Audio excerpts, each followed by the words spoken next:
Yo, hơi lớn nè. Yo, I check one two one two. Yo. Rồi, chào mọi người. Nay mình sẽ làm một cái dự án mà mình đã nghĩ tới rất là lâu rồi. Mình đang làm cái dự án mà mình đã nghĩ tới cách đây một năm rồi. Đó là mình sẽ làm một cái góc POV những cái việc mà mình đang làm khi mà mình đi quay, hay là nhầm, từ đó bây giờ mình không có đi quay, không bây giờ đâu đi quay đâu. Mình sẽ ngồi ở nhà mình ráp máy, cũng như là mình sẽ mò cái con Blackmagic mà mình đã mua rất là lâu rồi. Đó thì chúng ta sẽ cùng nhau vọc nó nào. Ok, rồi cho team music đi bạn gì ơi.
carbon fiber composite. This makes the So, you took my masterclass and learned to make egg toast really good. Delicious. That's cool, but can you learn to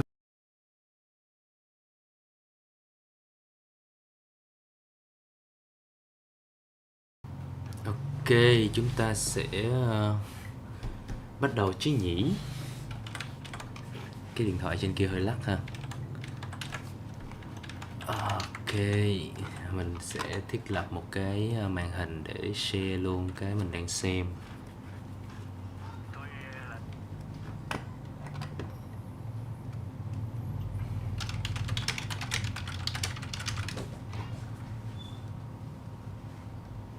Ok, ok. Rồi. Rồi xong. On the way, on the way. Rồi mình sẽ phải dọn một vài món đồ. Phải dọn cái ổ cứng. Dọn cái này. Right. Nhân vật chính, nhân vật chính.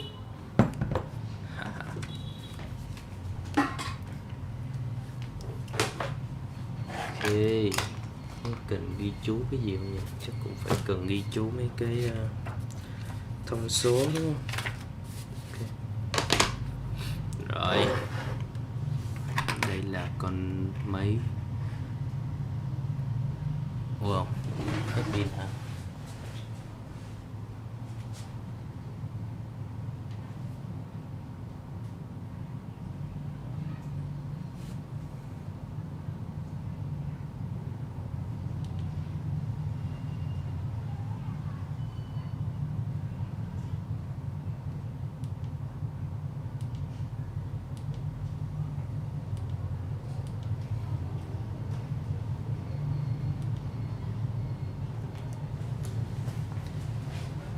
Rồi. Đây là con máy Blackmagic mà mình đã mua hồi tháng, chắc là tháng 2 à. Hồi sinh nhật á. Ok, ta hãy cùng nhau ráp máy nhé. Đây là chương trình ASMR tiếng lắp máy. Mình sẽ tháo mấy này ra để lắp lại.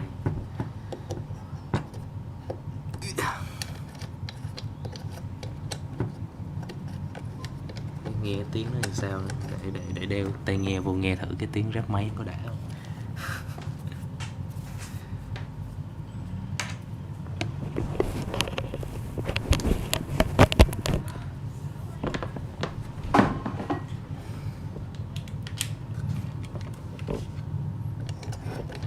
Không biết là mọi người có đi chích vaccine chưa. Xóm mình cũng có vẻ là mọi người đi chích rồi đó, thấy cũng ồn ào náo nhiệt lắm.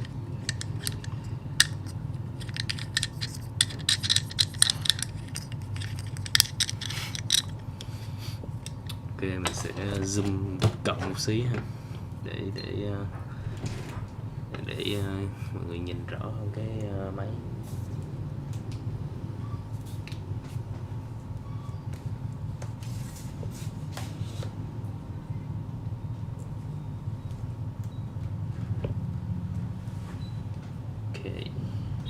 Đây.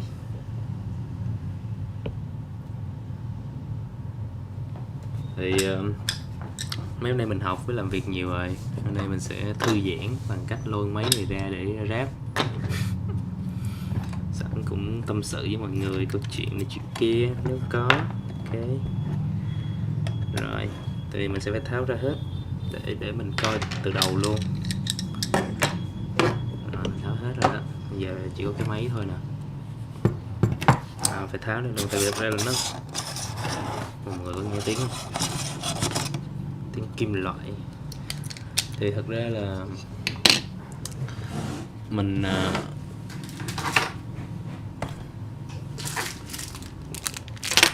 ok, để mình check thử âm thanh nó có ổn không.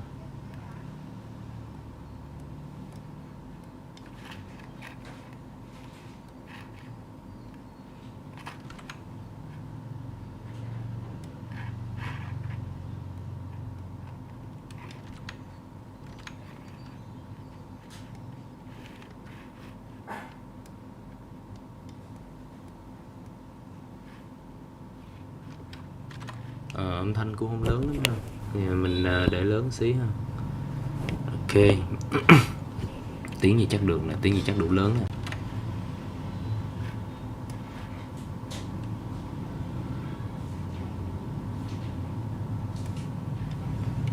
Rồi. Headphone. Ủa? Mình chưa chỉnh lớn hả?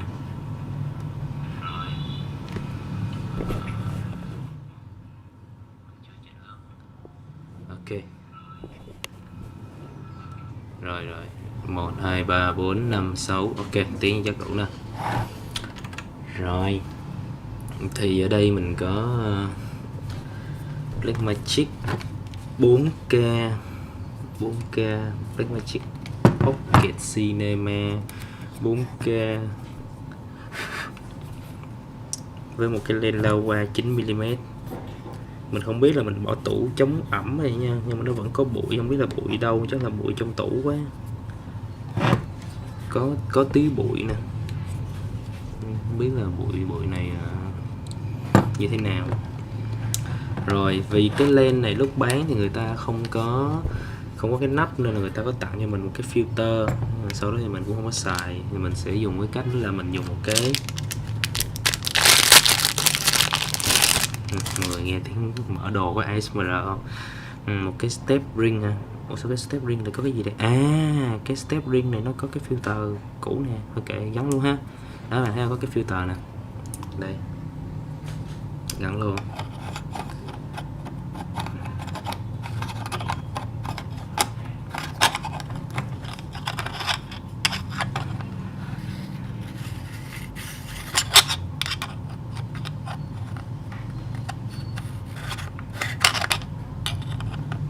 Phải ráng gắn đúng cái ngàm chứ không là nó bị chệch. Bạc nổi cha.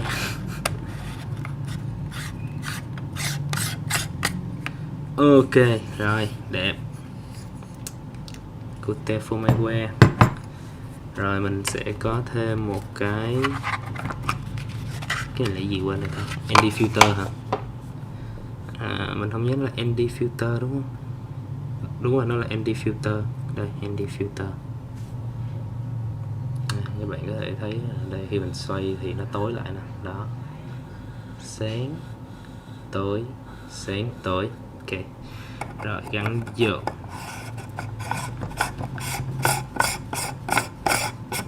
Rồi cuối cùng là mình mua một cái cáp len phi 77 này, mình gắn cho cái này. Một nước đi khá là có tính toán.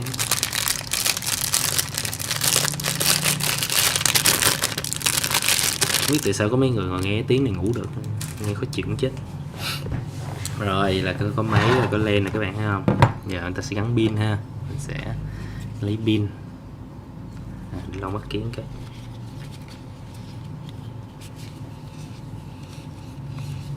Cái này là miếng lau kính cho máy ảnh nè. Các bạn thấy có chữ S-Lab nè. Ok. Thấy lau được kính mắt mình lau luôn.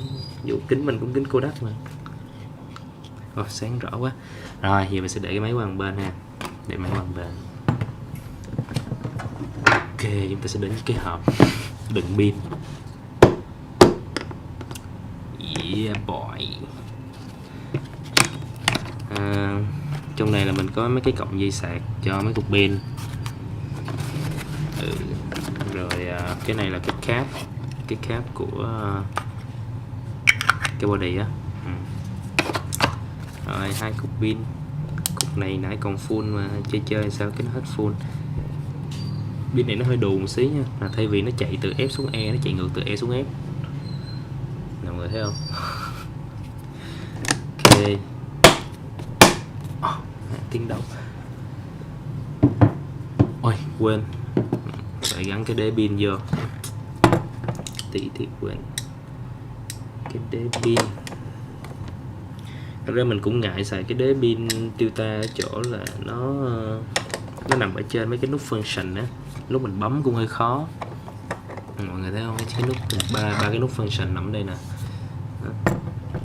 Chịu thôi, cái kiểu nó thế. Gắn bên hông cũng được, nhưng mà mình đã thử rất nhiều cách gắn rồi, nhưng mà mình gắn bên hông thì nó không phải là cách tốt nhất. theo mình biết là vậy.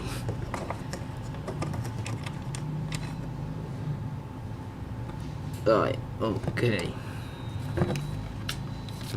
Ba nút function cũng thò vô được ha. Ok, rồi. Dây pin. Dây pin đây. Ui da. Tiếng gì vậy? Nghe qua cái micro lớn lắm. Một đầu thì gắn vô đế pin. Output 12V. Ok, output 12V. Một đầu thì gắn vô đây.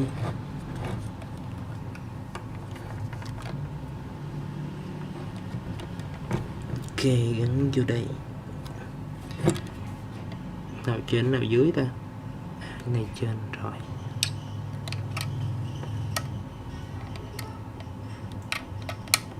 Rồi, ok, gắn rồi. Giờ gắn pin vô nè. Có đèn sáng là ok, chất lượng. Rồi, tới này, tiếng mở nè. Phê thế, ASMR quá. Rồi, đây là một cái ổ cứng rời Samsung T5. Mua T7 cũng được nhưng mà thấy cũng không có nhu cầu lắm.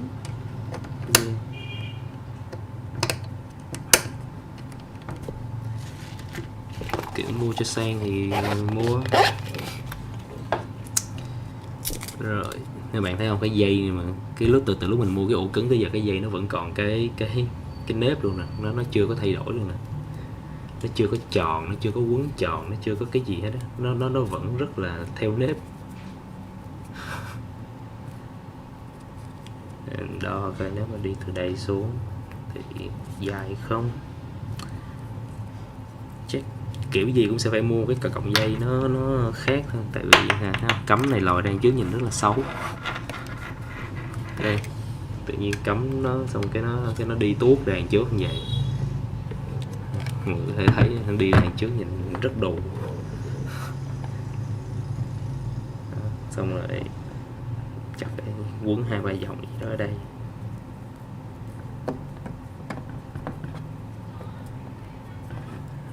Quấn một vòng thôi. Cắm vô đây. Nói chung là sẽ phải đi dây lại, tại vì nhìn nó không có đẹp á. Nó đẹp là một chuyện mà nhìn nó cứ rối rối, mốt mình còn gắn đồ khác nữa đúng không? Thôi mà kệ đi, có gì xài đó luôn. Này là chúng ta làm một cái livestream là Gear Doesn't Matter mà. Ôi hay quá, nãy giờ không ai xem, mừng. Có người xem thì ngại chết. Rồi, có pin, có ổ cứng rồi, còn gì nữa đâu đúng không? Mở máy. Đây, mở máy lên. Rồi, mở cáp len. Chỉnh cái này xuống pin chứ là để max cũng mà từ từ nằm đâu vậy? Ở cái chấm nằm tút dưới đây à. Thế xoay hơi mệt. Rồi, đây pin. Rồi khẩu đang để là 5.6 đưa xuống 2.9. Vẫn tối. Còn xanh xanh đấy chứ.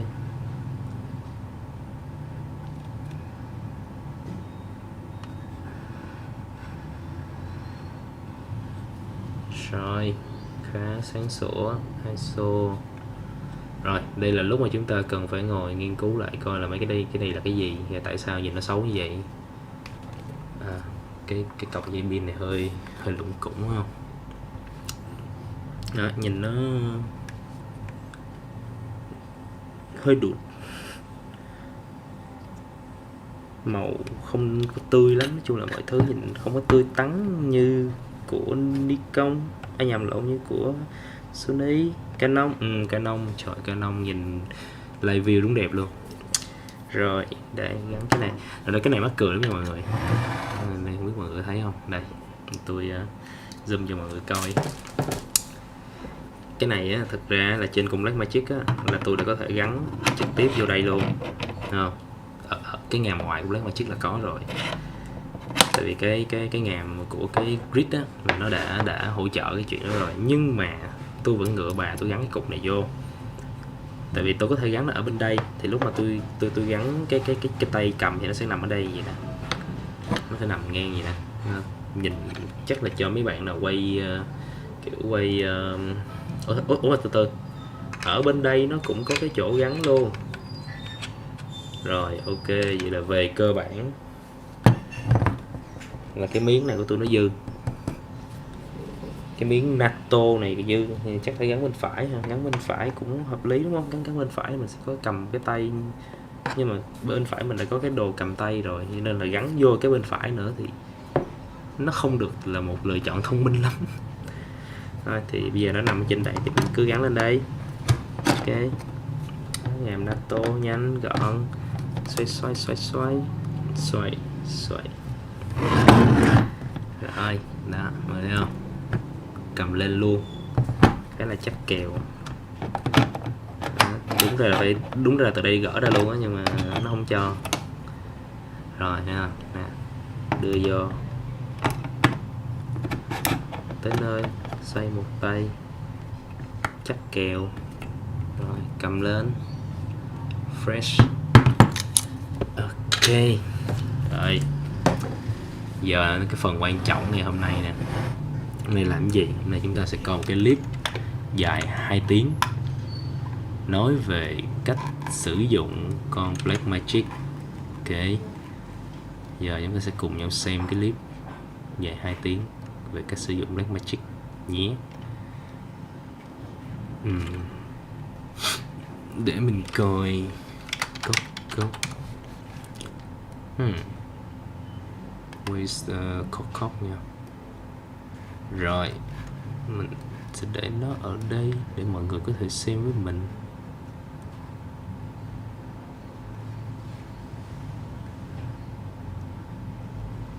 Đây đúng không? Rồi đây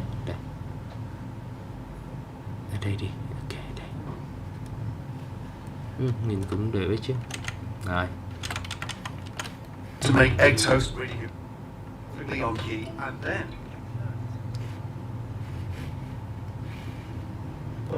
One take! hơi ồn ha. Để coi mình sẽ tắt tiếng. Do one take, 2 hours.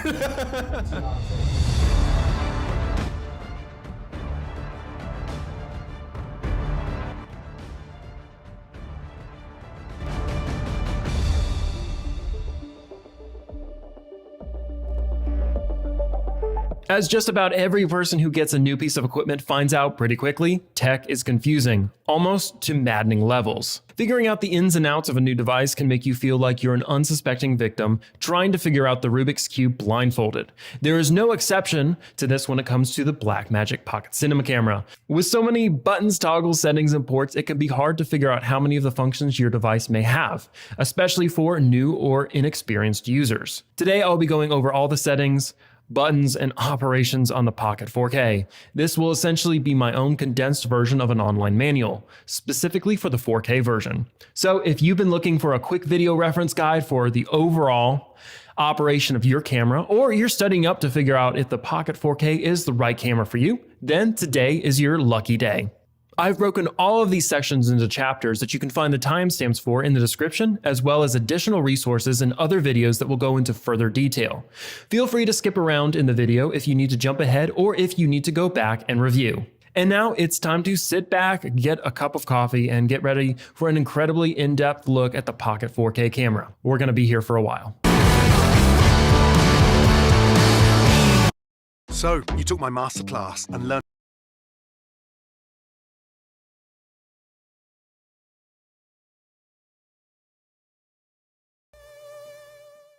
Before we begin, please be sure to subscribe to our YouTube channel to keep up to date with all of our content. And of course, we'd love to hear from you in this video. So feel free, if you have any questions during this, to comment below and we'll do the best to get to your questions. So on to the first chapter. Hardware and specs. In this first section, I thought it would be best to cover some of the hardware and specifications for the Pocket 4K. I'm going to be taking a look at the camera's construction, plus some of the features and functions. I'm also going to be going over the camera's media storage and power options. trước khi chúng ta coi tiếp á, thì tôi muốn giải thích cho mọi người á, là đây là một cái clip dài 2 tiếng đồng hồ. Có nghĩa là các anh bạn này đã dành 2 tiếng đồng hồ để làm một cái manual, một cái hướng dẫn sử dụng cho con Blackmagic.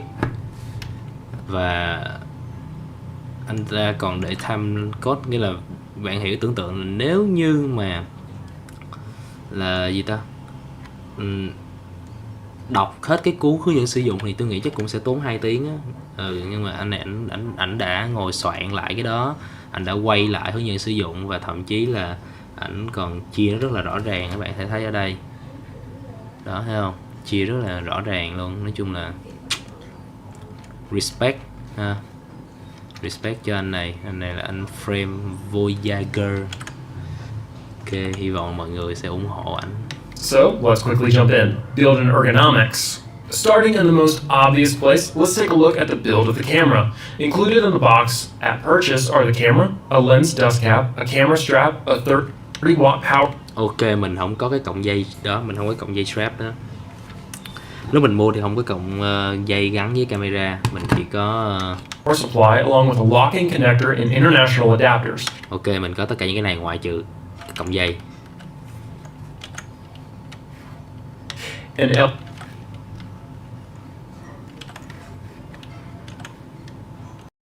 LPE6 battery, a welcome booklet, and an activation key for DaVinci Resolve Studio, the standard editing software. The dimensions of the Pocket 4K is 7 inches long by 3.8 inches high and 4 inches deep, weighing 1.98 pounds. Blackmagic Design took into account the bulkiness of this camera when compared to the previous Pocket Cinema camera and constructed it out of a polycarbonate carbon fiber composite. This makes the camera more lightweight and easier to handle relative to its size. When it comes to the environmental specifications, the operating temperature of the camera itself runs from 0 to 40 degrees Celsius, or 32 to 104 degrees Fahrenheit. When stowing it away, the room temperature should be between -20 to 45 degrees Celsius, or -4 to 113 degrees Fahrenheit. And the relative humidity in the environment of the camera is being used should be no more than 90%.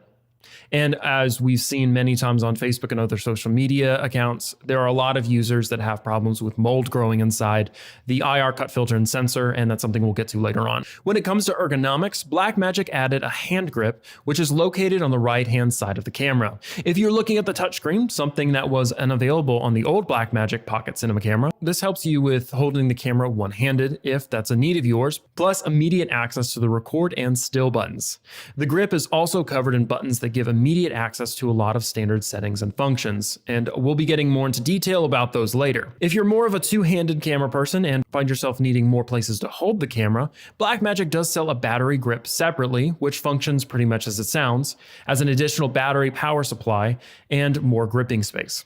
On the back of the camera is one of the most useful features, the 5-inch LCD capacitive touchscreen. The touchscreen includes most of the operations and settings that you will also find on the strategically placed buttons on the outside of the camera. In addition, you can frame shots and more accurately focus. The touchscreen itself is pretty responsive, which is great for the more impatient among us who start frantically tapping on our device screens when things don't happen fast enough. I will definitely be getting into a lot more detail on the touchscreen itself further down the line. The Micro Four Thirds system. Being a mirrorless camera, the Pocket 4K utilizes a Micro Four Thirds system, which allows for your interchanging lenses. The 4/3 parts refers to the aspect ratio of the sensor 4:3. The sensor itself is smaller in this camera than most DSLR and mirrorless cameras, which gives it a crop factor of ×2. So if, for instance, you attach a 12mm lens to this camera, it's going to act like a 24mm lens.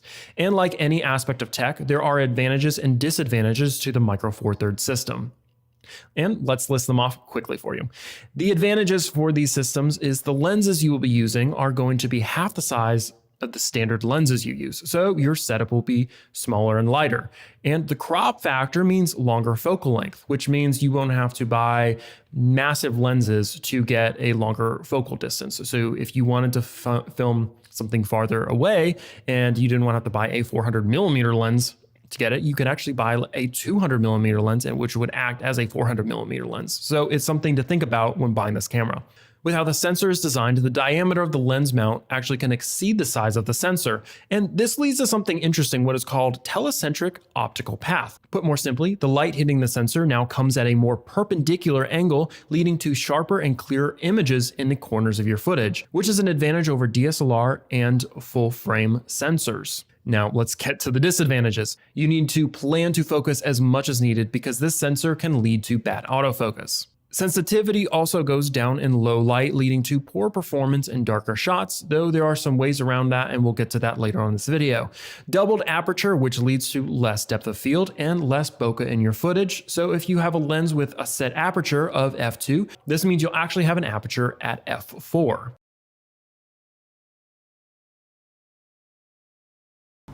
Ok, vậy là chúng ta có thể note ở đây là cái khẩu độ của nó sẽ have a lens set aperture.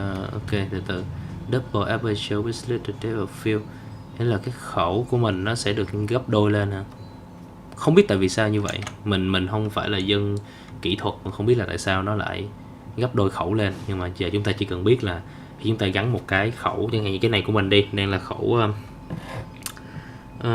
2.9, ok, nghĩa là mình đang thực sự quay nó với cái khẩu là 4, đúng không? 4.8, 2.9, 2.9 không? 4.8, 5.8, đúng rồi, 5.8. But yeah, về cơ bản là chúng ta sẽ biết được cái thông tin kỹ thuật là như vậy. Còn thực sự khi quay thì các bạn biết đâu, 2.9 này thực ra mình thấy nó rất là blur luôn á. Tại vì cái con lens này mặc dù là tiêu cự là 9mm nhưng mà để macro được, quay được macro, quay rất cận luôn, quay cận macro luôn, được gần tới 0,12 0,12m, là 12cm ha. Đây á. Yeah, mình không có ý kiến gì về chuyện là nó tăng khẩu ấy. Mình sẽ suy nghĩ về sau. Thực ra sau này quay kiểu gì chẳng cố gắng kiếm tiền mua cái khẩu xịn. Aperture, which leads to less depth of field and less bokeh in your footage. So if you have a lens with a set aperture of f2, this means you'll actually have an aperture at f4. And there are a bunch of other variations and things that happen with the Micro Four Thirds system, and I've included a link to another video that goes more in depth on this system below. Next, let's move on to the frame rate and resolution. Now I'm going to quickly run through the different resolutions and their associated maximum frame rates. And it's important to note here that the max frame rate may be different for each resolution and codec due to the sensor scan. There are lots of numbers coming your way for this, so pay close attention. At 4K DCI, it has a resolution of 4096 by 2160. All four codecs, Blackmagic RAW, ProRes 422, and ProRes 422 HQ, LT, and Proxy run a full sensor scan, giving a max frame rate of 60. Next, we have 4K at a 2 full sensor scan, giving a max frame rate of 60. Next, we have 4K at a 2:1 ratio, and that has a resolution of 4096 by 1720. The only codec you can use here is the Blackmagic RAW, which has a Windows sensor scan and max frame rate of 75 frames per second. Ultra HD has a resolution of 3840 by 2160, frame rate of. All four codecs can be used with a Windows sensor scan, giving all max frame rates of 60. 2.8K anamorphic has a resolution of 2880 by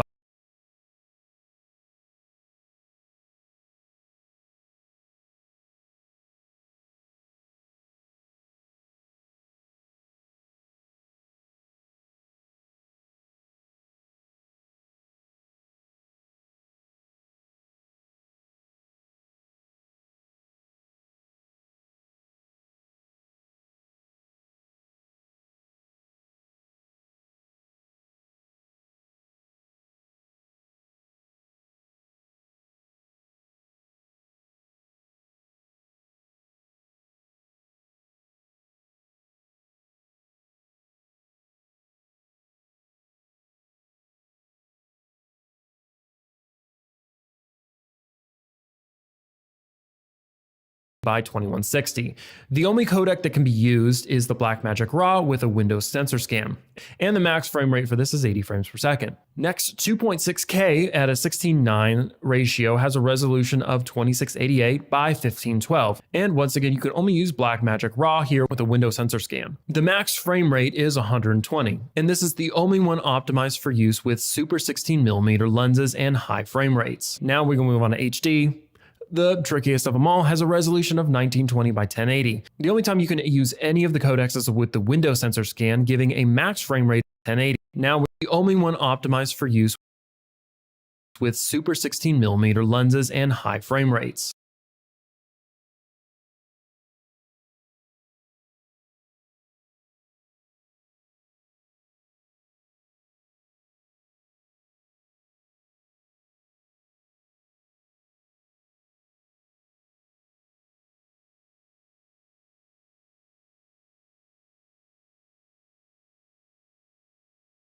Now we're going to move on to HD. The trickiest of them all has a resolution of 1920 by 1080. The only time you can use any of the codecs is with the Windows sensor scan, giving a max frame rate of 120 frames per second. Beyond that, you can only use the 4 ProRes codecs either with a scaled from full sensor scan with a max frame rate of 60 frames per second, or scaled from 2.6K with a max frame rate of 120 frames per second. Next, storage. With the Pocket 4K, you can use 3 different types of storage for your footage: SD cards, CFast cards, and solid-state drives, or SSDs for short. First, we'll talk about the SD cards. The Pocket 4K uses both UHS 1 and UHS 2 type SD cards.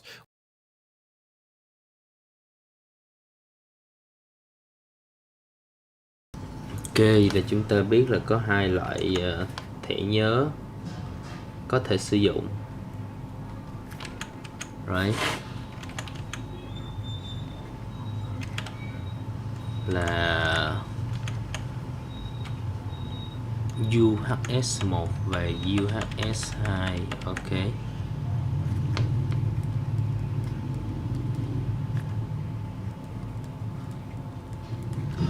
UHS1, UHS2. Chắc là nó là cái này ha các bạn. Nè. Cái số 1 và số 2 nè, ok.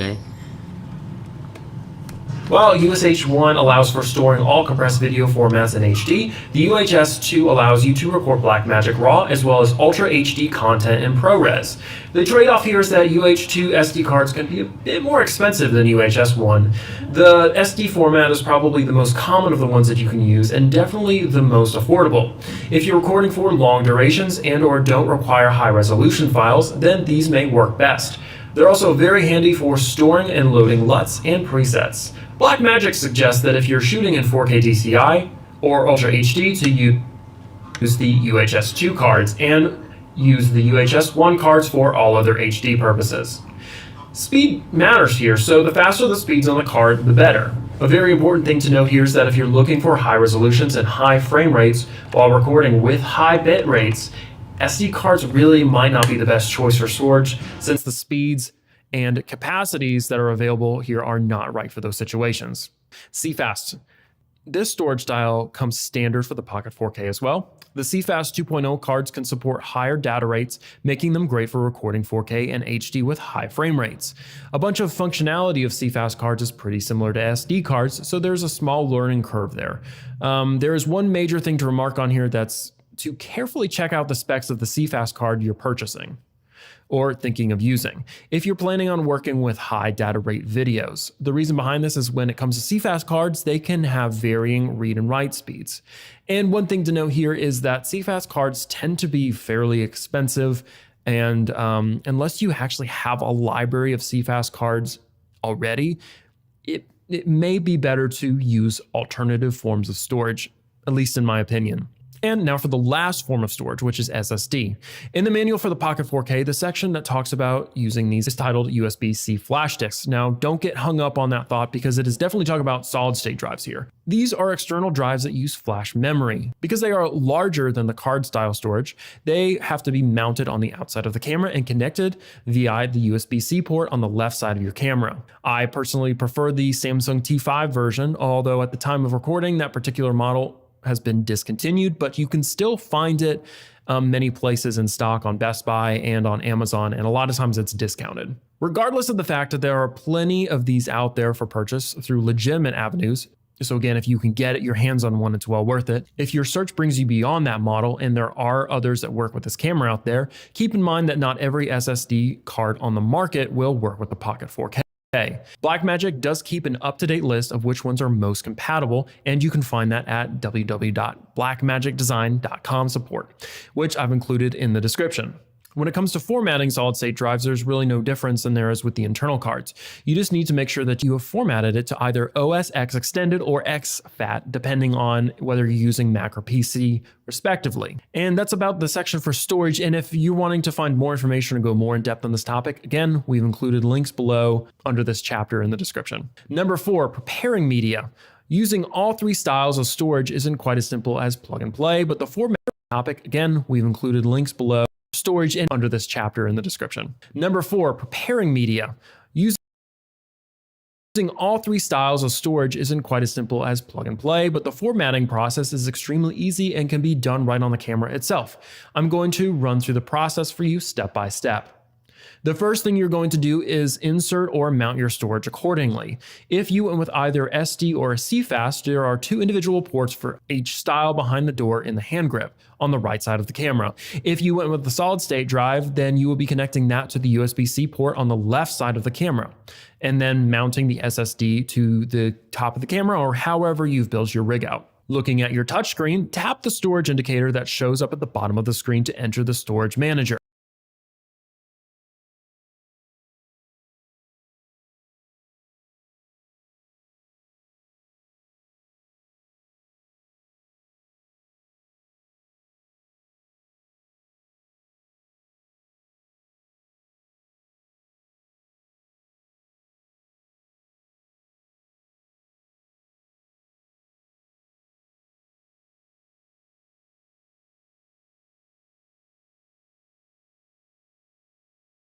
At your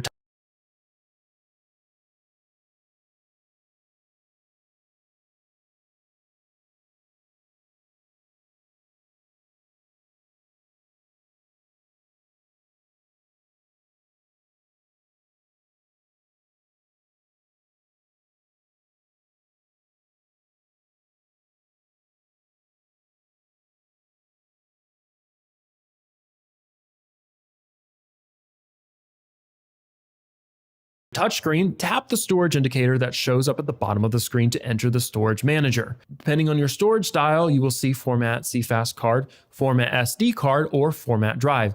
So choose accordingly. If you want to manually change your real number in this process, tap Edit Real Number and enter the real number you want, then tap Update. You should have 2 formatting options from here. OS Extended, then tap Update. You should have 2 formatting options from here. OS Extended, which is strictly for Mac users, and exFAT, which can be used for both Mac and PC. Keep in mind that if you do use Mac and choose exFAT, that it does not allow for journaling. You do get a chance to review and confirm before committing to format next. If you need to make changes, tap Cancel and start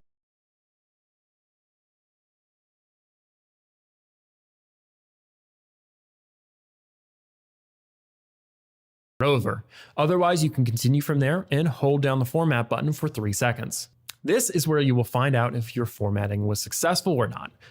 If so, congratulations, you're done formatting. And if you accidentally did this while your card was full of footage, I guess not congratulations. Just be careful with this.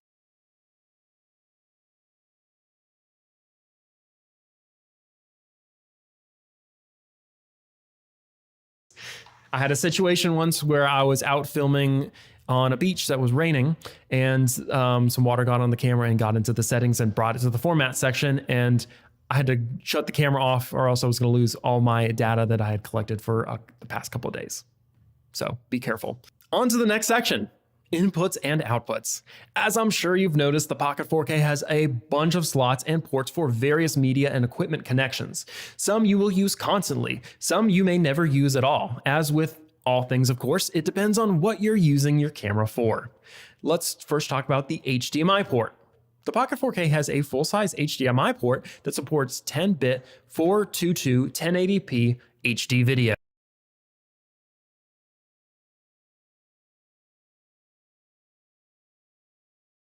Ok, chúng ta cần phải ghi chú lại coi cái 10 bit 422 HD này là cái gì. Tại vì thật ra là có nhiều anh em, có nhiều bạn anh em mình đi quay chung á cũng hay nói chuyện về mấy cái bit nè, xong rồi mấy cái thông số giống vậy nè, mình đâu có hiểu nói về cái gì đâu. Nên là chắc là mình cũng nên biết một chút để hỗ trợ cho công việc của mình, chẳng hạn như là khi mà các bạn yêu cầu mình quay cái gì đó 10 bit 422 chẳng hạn, mình cũng phải biết là cái gì, đúng không? Nên mình phải coi nó là cái gì ha, là gì. Ok.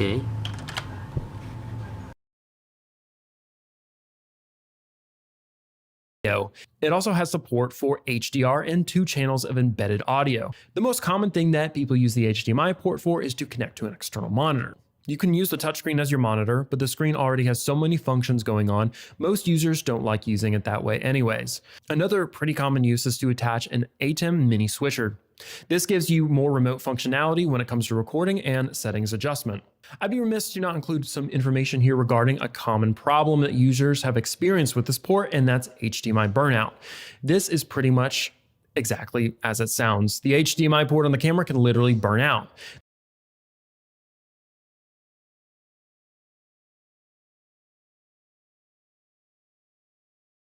This is caused by such things as using one power source for both your camera and external monitor, or just even using cheap aftermarket HDMI cords or power cords. The good news is that HDMI burnout does not brick your whole camera, it just renders the port itself useless. But in saying that, I have seen cases where an entire camera's board can be fried and you have to send it in for replacement. And this can be potentially very pricey to fix, especially if you're out of warranty. So make sure your shortcuts are minimal and avoid hot plugging as well, which is basically plugging powered devices into your camera while your camera is on. And if you'd like to find out more about this issue and ways to avoid it, I've included further information below. Onto the Mini XLR. Also on the left side, you will find the Mini XLR port audio input, which is meant to be used with external microphones that do not have their own power. Using phantom power, the Mini is meant to be used with external microphones that on the left side, you will find the Mini XLR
port audio input, which is meant to be used with external microphones that do not have their own power. Using phantom power, the Mini XLR has a broadcast standard noise floor of -23 lufs or about -71 decibels.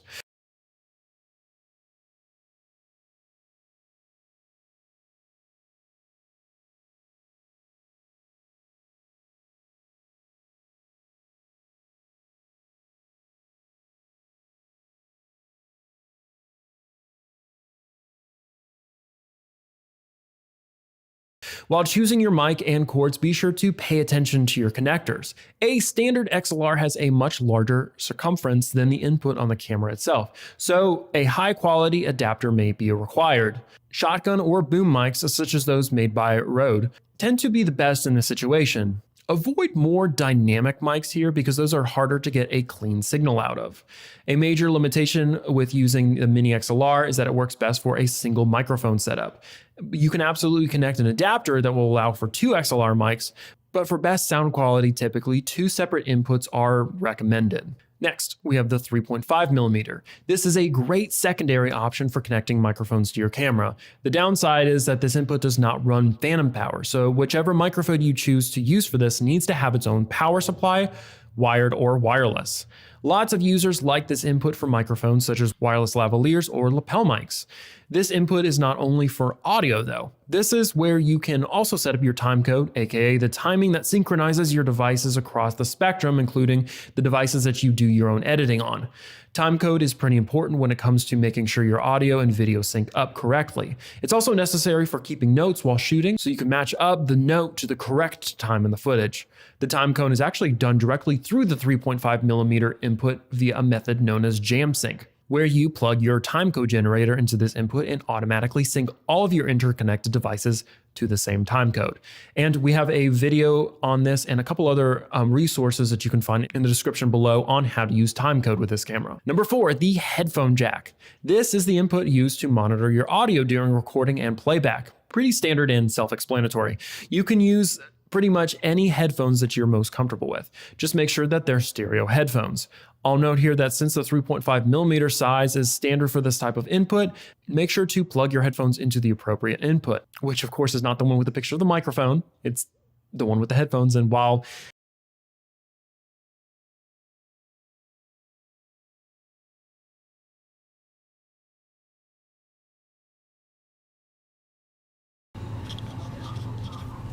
Ok, mình đang thử cắm cái micro, cái tai nghe vô. Đúng là nó stereo nè, bên phải bên trái nè, rất là rõ. Yeah, yeah. Ok. Thì đây, mình nghĩ đây là cái chỗ micro, đây là cái chỗ micro thu vô. Yeah, yeah. Này, mọi người có thể thấy bên phải bên trái.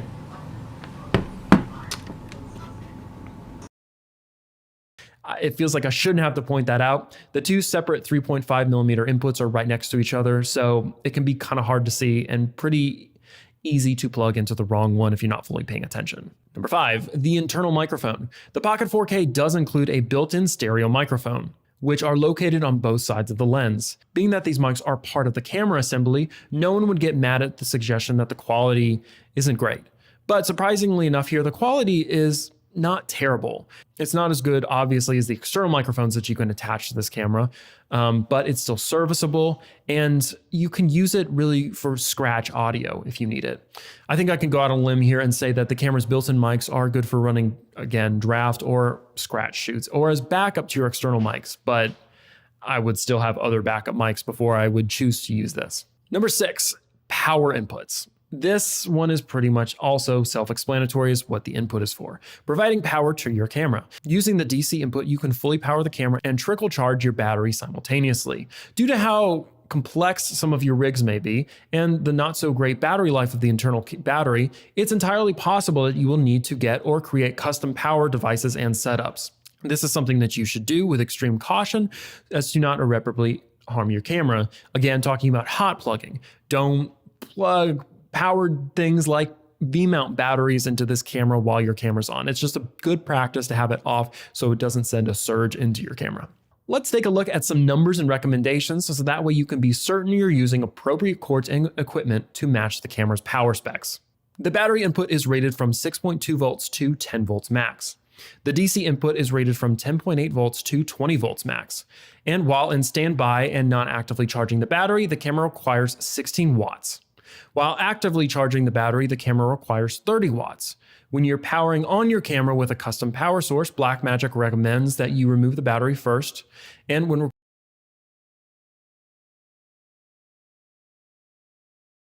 recording to external media with an active lens, full screen brightness, and full tally brightness, high frame rates, while not charging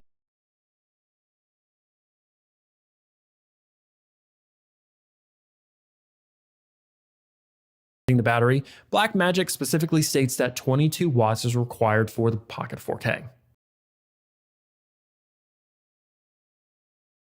Ok, thì chúng ta có thể biết một vài cái thông số khá là ngon lành về pin bỏng ha. Tốt nhất là hãy tắt máy trước khi đụng chạm gì đó đến nguồn pin, đúng không? Ok, nói lại cái này nhé.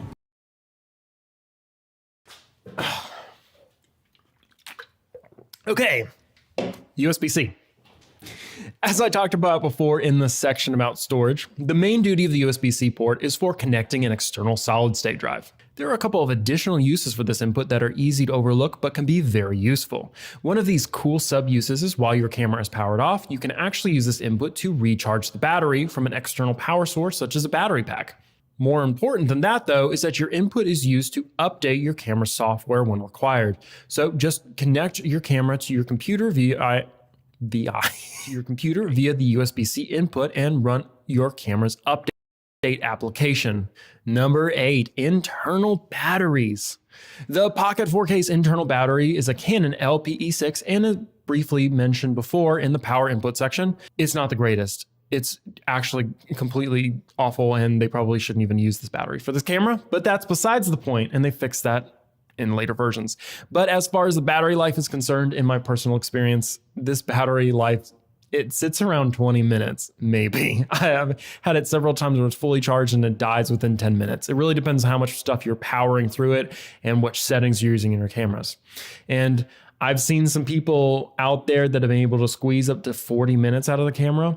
I have no idea how they've done this other than just like taking out any feature available on this camera to reduce power. I'm going to assume that in most situations, most people are going to experience the same problem I've had when working on smaller shoots, which is there's just not enough battery life from the internal battery itself. There are a few other extra options available on the market to boost the power performance of the camera though. If you don't have a rig and are wanting to do more of a point and shoot style, then you can get a battery pack, which you can get directly from Blackmagic Design, which also doubles as an extra hand grip. Since some of you have more complicated setups though, like me, you're probably going to want to go the route of a V-mount adapter, cable, and battery. Luckily, Blackmagic thought of this ahead of time, hence all the additional inputs and battery mounting options. And I've included some resources and some other batteries that I recommend in the description below. Interfaces and menus. And now we've reached a great milestone in this video and we finished our first section. On to chapter 2. Interface and menus. So now that we know more about the hardware on the Pocket 4K, how do you go about making that hardware work for you and your project? How do we make the functions of the camera, well, function? In this section, I will be diving into the camera's various interfaces, buttons, and menus to make sure you know as much as possible about how to make this camera work for your situation. Let's start with buttons and lights. It's probably safe to assume that when you pulled out your new Pocket 4K out of the packaging for that first time, you noticed all the different buttons and indicators littered all over the camera's body. Some of these you'll use all of the time and some you may never use at all.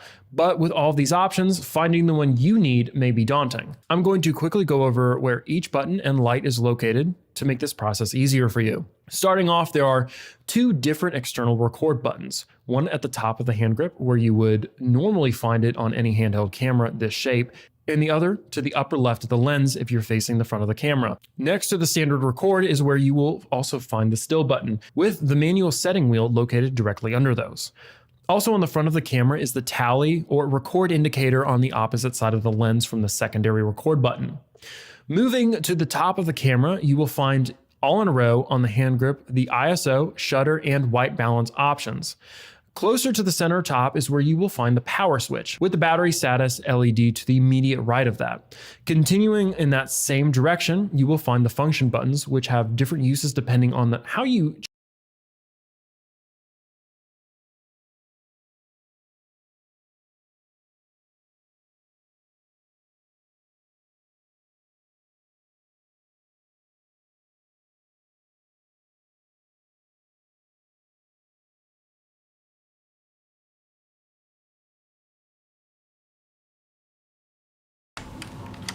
Ok, giờ mình sẽ tháo một vài cái món trên máy của mình ra. Đây, mình sẽ tháo cái đế pin để mình có thể xem rõ những cái nút chức năng, cái phím chức năng. Thì yeah, khá là rõ ràng ha. Và mình nghĩ là nếu mà mình chỉ sử dụng cái này để sao ta, để kiểu như để mình coi clip xong mình học á, thì mình nghĩ là pin chắc cũng đủ xài á, thì nên là mình sẽ đang xài cái pin internal, là cái pin đi kèm, cái pin của máy ha, LBE9 ha. Mình không nhớ tên pin lắm. choose to have them set. Now, function buttons, which have different uses depending on the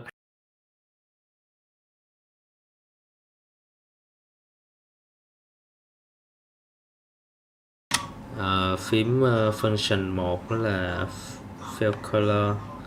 Mình cũng sẽ phải cần coi cái fill color là cái gì. Tất nhiên là mình cũng thường hay bấm cái này để coi là chỗ nào thiếu sáng, chẳng hạn như mình thấy màu đỏ là cháy sáng chẳng hạn, và màu xanh dương là bị thiếu sáng, mình cần phải bù sáng vô. Nhưng mà mình không thật sự hiểu là tại sao phải làm như vậy, hiểu không?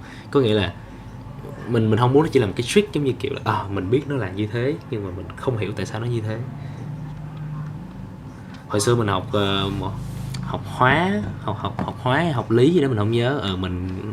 Mình hóa hay lý hay toán gì đó, nói chung là một cái môn nào đó mà khi mình hỏi thầy giáo là tại sao nó như vậy, thầy giáo không trả lời được. Thầy giáo bảo là nó là như vậy, chỉ cần học thuộc thôi là được. Nên đi tại sao mình bị ở lại lớp. Mình không thể tiếp nhận được những thứ theo kiểu là nó là như vậy, biết vậy đi. Không, mình không biết vậy. Nếu mà chỉ biết như vậy đi á, thì rất rất nhiều người đã biết như vậy đi rồi, đã kiểu như là biết, kiểu như biết lõm, biết có thể là ai đó nói hay là họ làm nhiều họ quen. Thì đó, mình có những người đó rồi, khi mà mình cần một cái job mà nhanh gọn mình sẽ nhờ những cái bạn đó làm. Nhưng mà mình thì muốn hiểu là tại sao mình phải làm như vậy, tại sao phải set máy như vậy.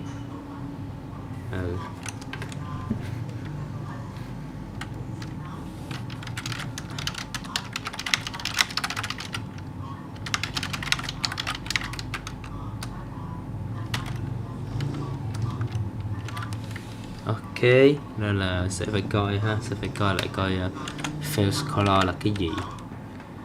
Loot review. Ok. Frame guide toggle. Frame guide toggle. how you choose to have them set. Now, finally, to the back side of the camera, where you'll notice the buttons are lined up and broken up into two sections. The top section is where you will find the iris and focus buttons, and the next section from the top to the bottom, you will find the HFR, focus,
zoom menu, and play buttons.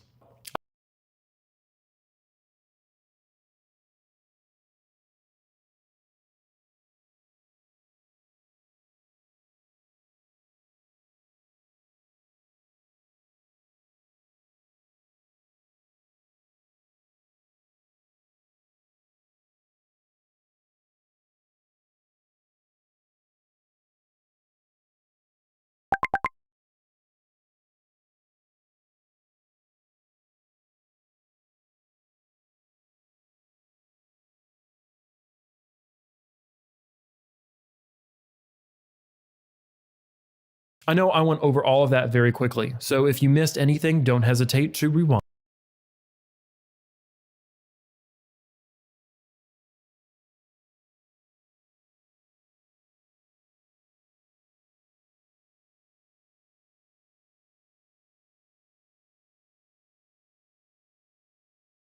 and review. On to touchscreen controls. If I'm being honest, the 5-inch LCD touchscreen on the Pocket 4K is one of the more exciting parts of this camera. The touch and gesture interface makes 4K is one of the more exciting parts of this camera. The touch and gesture interface makes it fast to use and intuitive, which kind of makes going through the operations and settings a bit of fun. It also makes it super easy to access the settings while you're in the middle of shooting. And let's be honest, who of us hasn't gotten incredibly frustrated trying to scroll through the settings of a Sony camera or a Canon camera? The interfaces are awful, and they don't seem to be updating anytime soon. In my opinion, Blackmagic has an incredibly good interface across all of its devices, and it's really a sticking point when thinking about buying this camera. But let's take a deeper dive into the LCD.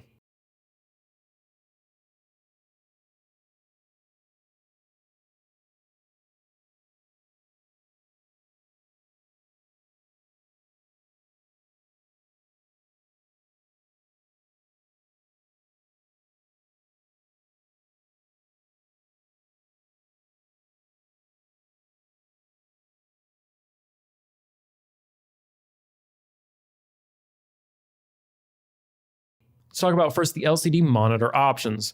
The LCD monitor settings allow you to switch and adjust the monitoring features on your camera. To access these options, tap the monitor icon in the upper right hand of your screen.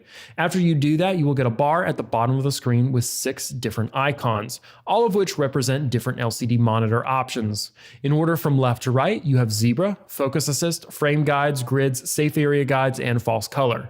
Now comes the really fun part. Frame LCD bar at the options, tap the monitor icon in the upper right hand of your screen on your camera.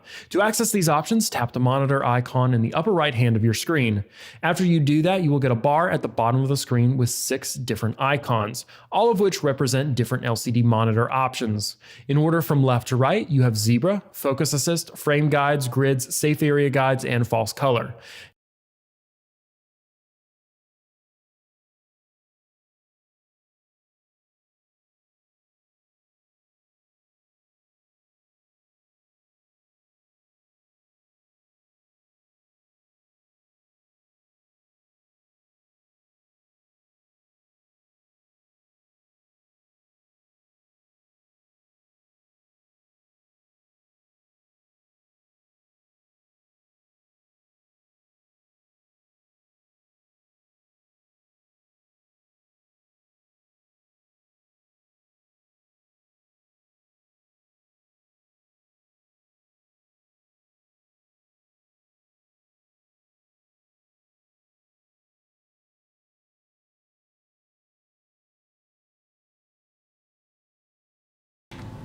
Hồi xưa lúc mà mình đi quay á, có mấy cái lần mình phải quay kiểu mấy cái framing mà nó vậy nè, kiểu nó hơi dị dị á, một một chẳng hạn, thì mình nhớ là có thời điểm mình phải dán băng keo, dán 2 miếng băng keo vô cái màn hình của cái vô màn hình live view của cái máy quay mình.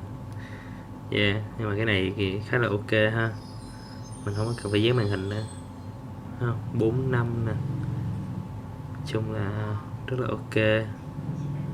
2.41 916 là 16:9 là quay hết full nè, thấy không? Hay á, ok, nice.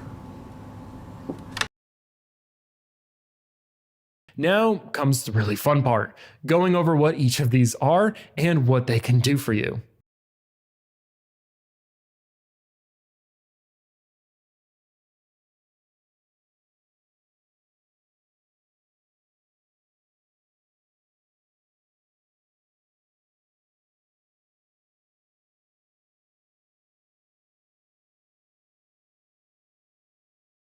Zebra.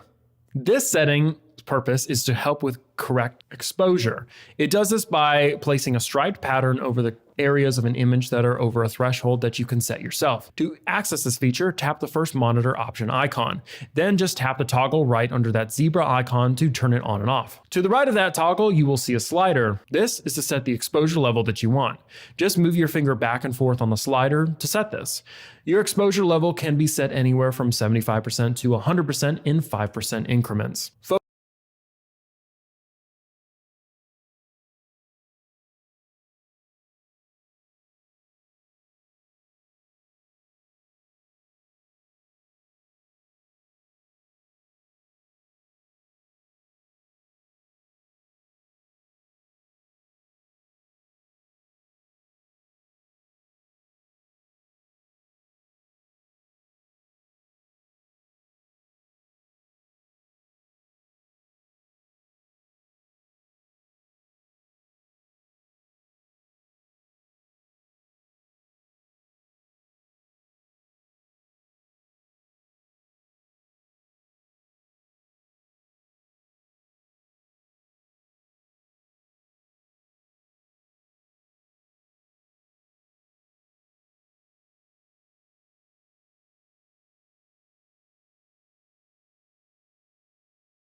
Focus Assist.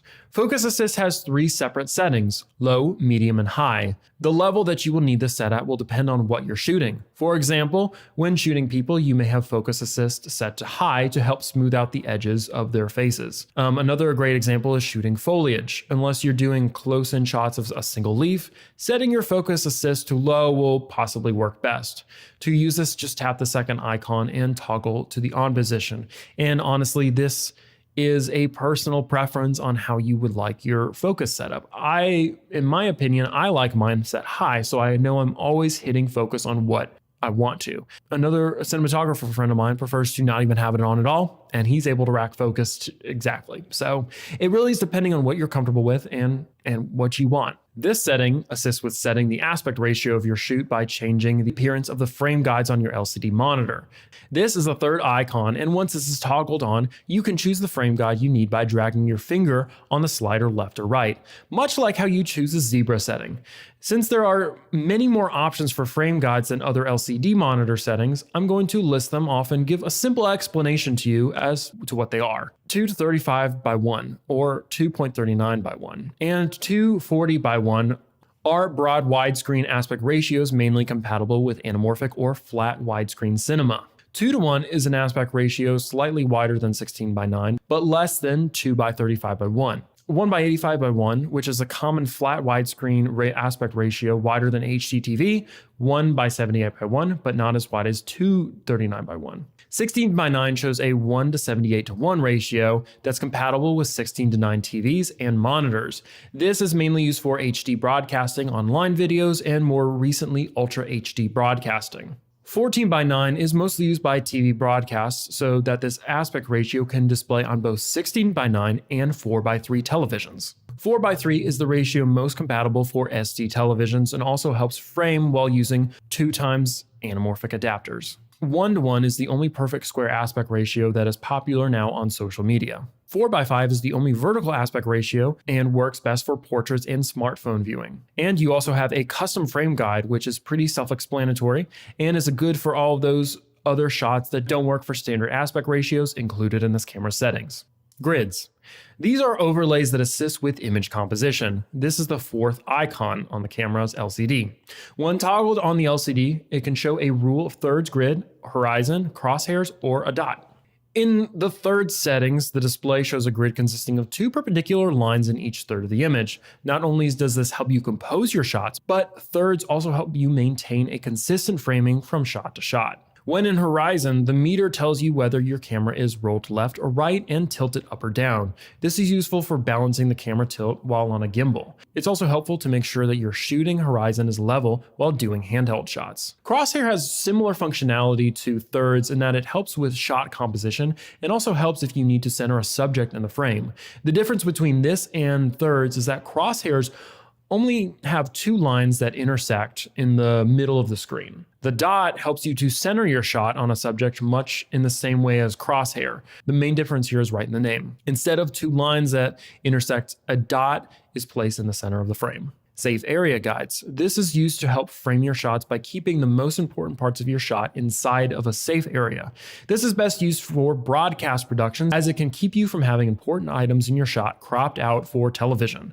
Safe area guides also leave space for things like news tickers and banners to appear without blocking important items or people. Another great use for this is to assist with framing during shooting so you know what will be visible after the shot is stabilized in post-production. Once toggled on after tapping on the fifth icon, you can set up your safe area guides by either using the now familiar slide bar, or you can use the arrows that appear on either side of the shown percentage to get a more accurate framing. False color. This is the sixth and last icon for these particular LCD monitor settings and toggles on the same as the other five. What false color does is it overlays different colors into your image. These colors represent exposure values for the different elements in your image. Different colors represent different exposure elements that you may need to pay attention to while shooting, since they tell you different things about your shot. Blues and purples can tell you if you have a loss of detail, while yellow and red indicate places of overexposure.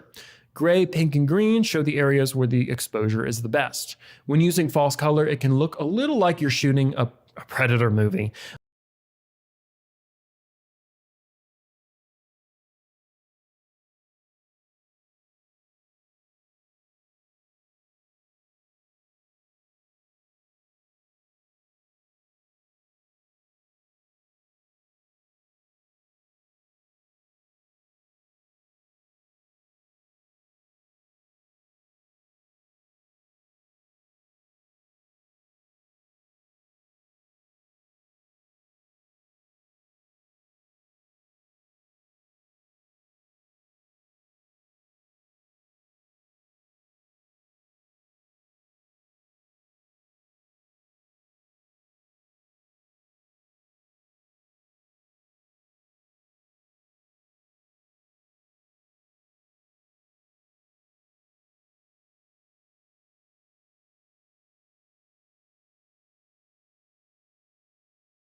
Cái này mình không biết là do đó giờ mình không để ý hay sao á nha, nhưng mà ở bên góc này nè, ở bên cái cạnh chứ, bên cái cạnh bên trái của cái màn hình nó sẽ hiển thị cho mình biết là cái thông số đó nghĩa là cái gì.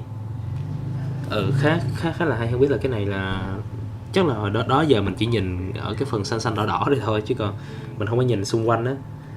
Thì mình thấy ở cái bên này nó có hướng dẫn rất là rõ luôn cho mình là cái màu đang hiển thị đó có nghĩa là gì. Chẳng hạn như đây mình thấy màu tím đó, thì nó bảo là Black Detail Loss nè, đúng không? BDL nè, NBDS là màu xanh dương, là Nearly Black Detail Loss đó. Để mình coi nè, yeah. Còn màu hồng là nó ghi là cái gì? Màu hồng ghi là middle range. Ok. Màu xám thì không biết. Màu cam là hơi cháy, đúng không? Đây, mình chiếu lên đây thấy cái màu cam nó vùng màu cam rất là nhỏ nha. Màu đỏ là rất nhiều, màu đỏ là cháy luôn rồi, cháy bà đó rồi.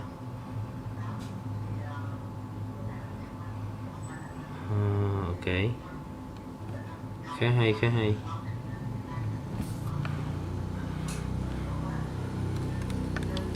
Yeah, rồi tiếp. Best. When using false color, it can look a little like you're shooting a Predator movie.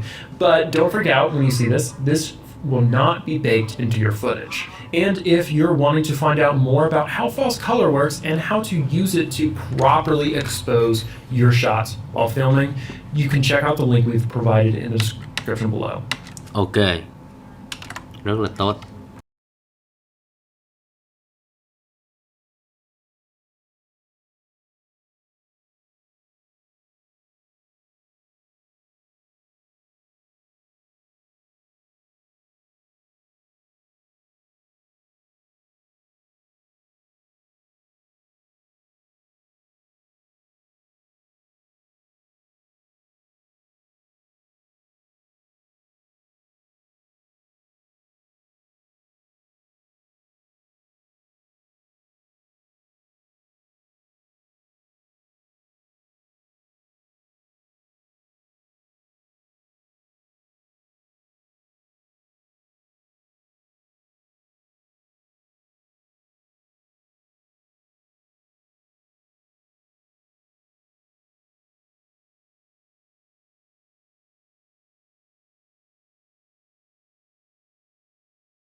Ok, sau khi mà lướt rất là nhiều cái link á, thì tôi nhận ra rằng đó là 2 tiếng mà ngồi coi cái này chỉ là 2 tiếng để biết về cái máy này thôi.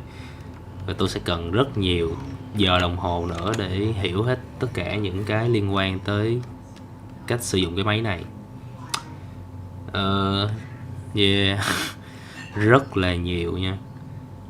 Tớ chỉ đang nói là cái chuyện là sử dụng cái máy thôi á, chưa nói về cái tư duy quay dựng hay là tư duy để làm thành một cái phim kịch bản, những thứ khác ngoài cái thiết bị á.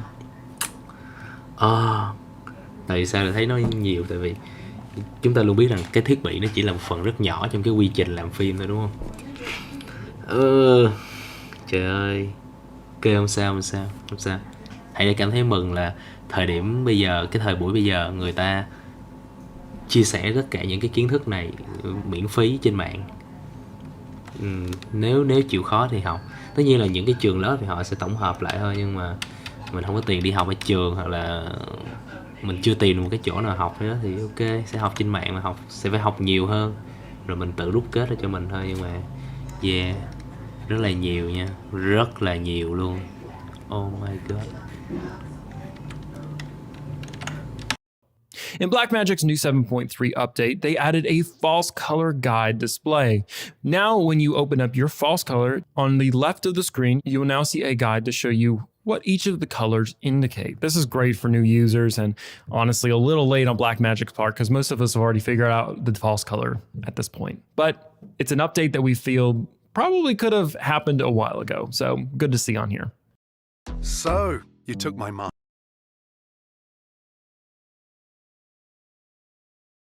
Frames per second.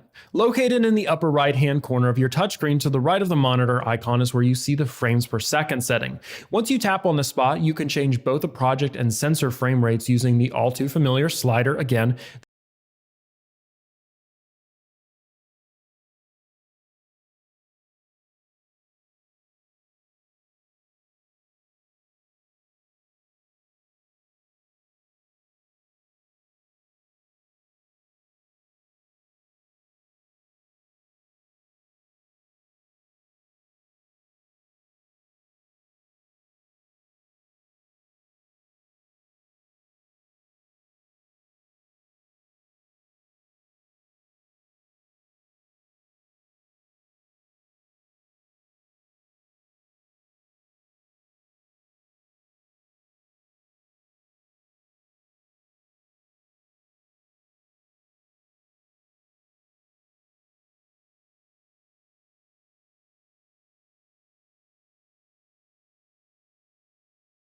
that appears at the bottom of the screen or left-right arrows that appear on either side of the frame rate counter.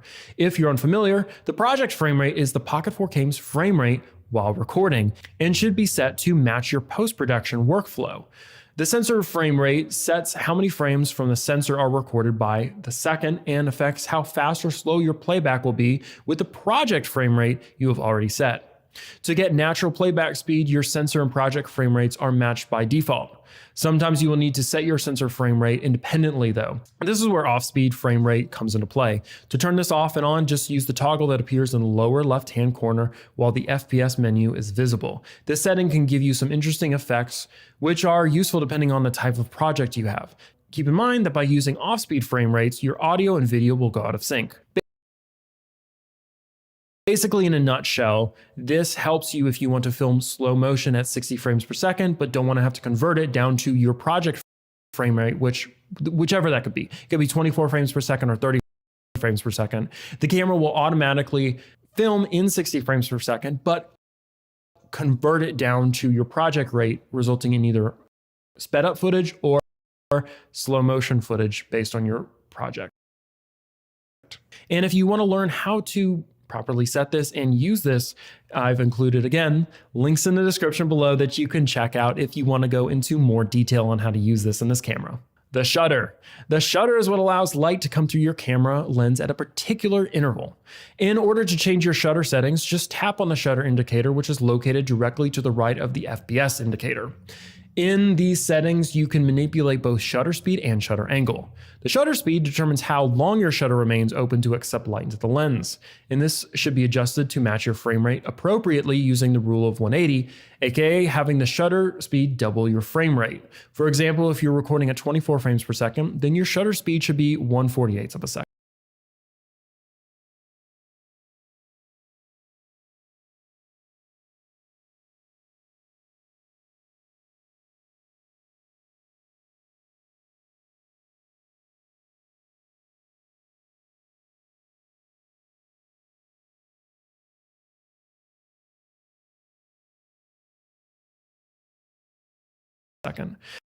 The shutter angle is more or less the same as shutter speed, it just is presented differently. And we do this because it's generally accepted speed, it just double your frame, how long your shutter remains open to accept light into the lens, and shutter angle. The shutter speed determines how long your shutter remains open to accept light into the lens, and this should be adjusted to match your frame rate appropriately using the rule of 180, aka having the shutter speed double your frame rate. For example, if you're recording at 24 frames per second, then your shutter speed should be 1/48 of a second. The shutter angle is more or less the same as shutter speed, it just is presented differently. And we do this because is generally accepted as the most cinematic way to film because it's closest to how the human eye sees the world as far as motion blur. And there's some other ways you can do it, and you can break this rule, of course, but this is generally the way you want to do it. Now, the shutter angle is more or less the same as shutter speed, it's just presented differently. The example I used and loved in my more focused video on this subject was to think of it in the same way you would think of the difference between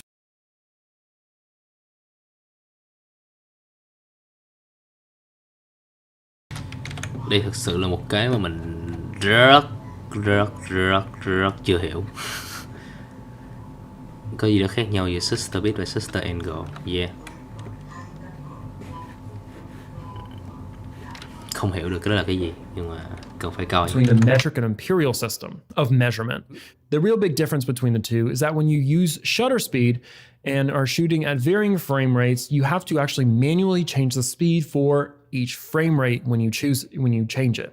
In the shutter angle, it does it automatically for you. So if your project is more run and gun, shutter angle may be best for you. Typically, when using shutter angle, you want to use 180 degrees, as 180 degrees will always keep your shutter speed at double the frame rate. And again, if you want to learn more about this and go in depth about what exactly the difference between shutter angle and shutter speed is with a more complex explanation of it, feel free to visit the video in the description below. Nó giống như kiểu là có rất là nhiều cái bài về về mấy cái thông số này. Mình không biết là ở trong trường có dạy cái này không, mình không biết nha. Nếu bạn nào có học ở trường làm phim rồi á thì có thể cho mình biết là mấy cái này trong trường có dạy hay không. Nhưng mà mình cảm thấy là cần phải hiểu, đúng không? Mình là một người, trước đây mình là một người không bao giờ muốn học dư cái gì hết.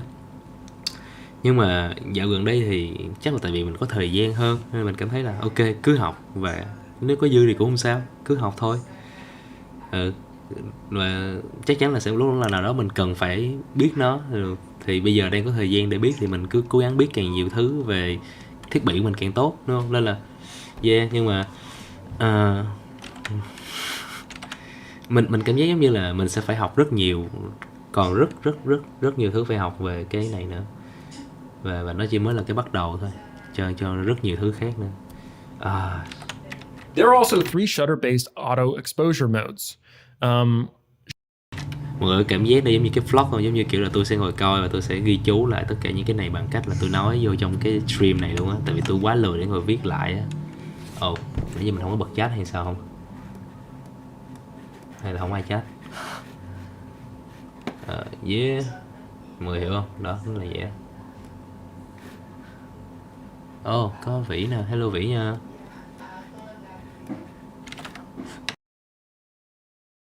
Shutter does an auto adjust on the shutter values in order to maintain constant exposure while keeping the iris aperture consistent. This is perfect for those of you looking to maintain a fixed depth of field. Shutter plus iris is what maintains correct exposure levels by adjusting the shutter first and then the aperture. This is great if you want to reach the minimum or maximum shutter adjusting the shutter field. Shutter plus iris is what maintains correct exposure levels by adjusting the shutter first and then the aperture. This is great if you want to reach the minimum or maximum shutter values but still can't maintain exposure because it adjusts the aperture to keep the exposure consistent. Iris plus shutter is pretty much the reverse. It adjusts the aperture and then the shutter value. Then, if you reach that minimum or maximum aperture and still can't maintain your exposure, the shutter value is what gets adjusted to keep the exposure consistent. The iris. The iris setting is used to change the aperture of your attached compatible lens. In this setting, you can also configure the iris-based auto exposure modes. To access the iris settings, you can use the iris button located on the body of the Pocket 4K or by tapping on the iris indicator, which is located on the touchscreen directly to the right of the shutter indicator. Just like with the shutter settings, there are 3 automatic settings to choose from. The iris setting maintains constant exposure while keeping the shutter angle consistent by auto-adjusting the aperture. This is great for keeping motion blur unaffected. Just keep in mind it can also affect your depth of field. Iris plus shutter will maintain the correct exposure levels by adjusting the aperture first, then your shutter value. If you reach the minimum or maximum aperture but can't maintain exposure, the shutter value gets adjusted automatically to keep, again, exposure consistent.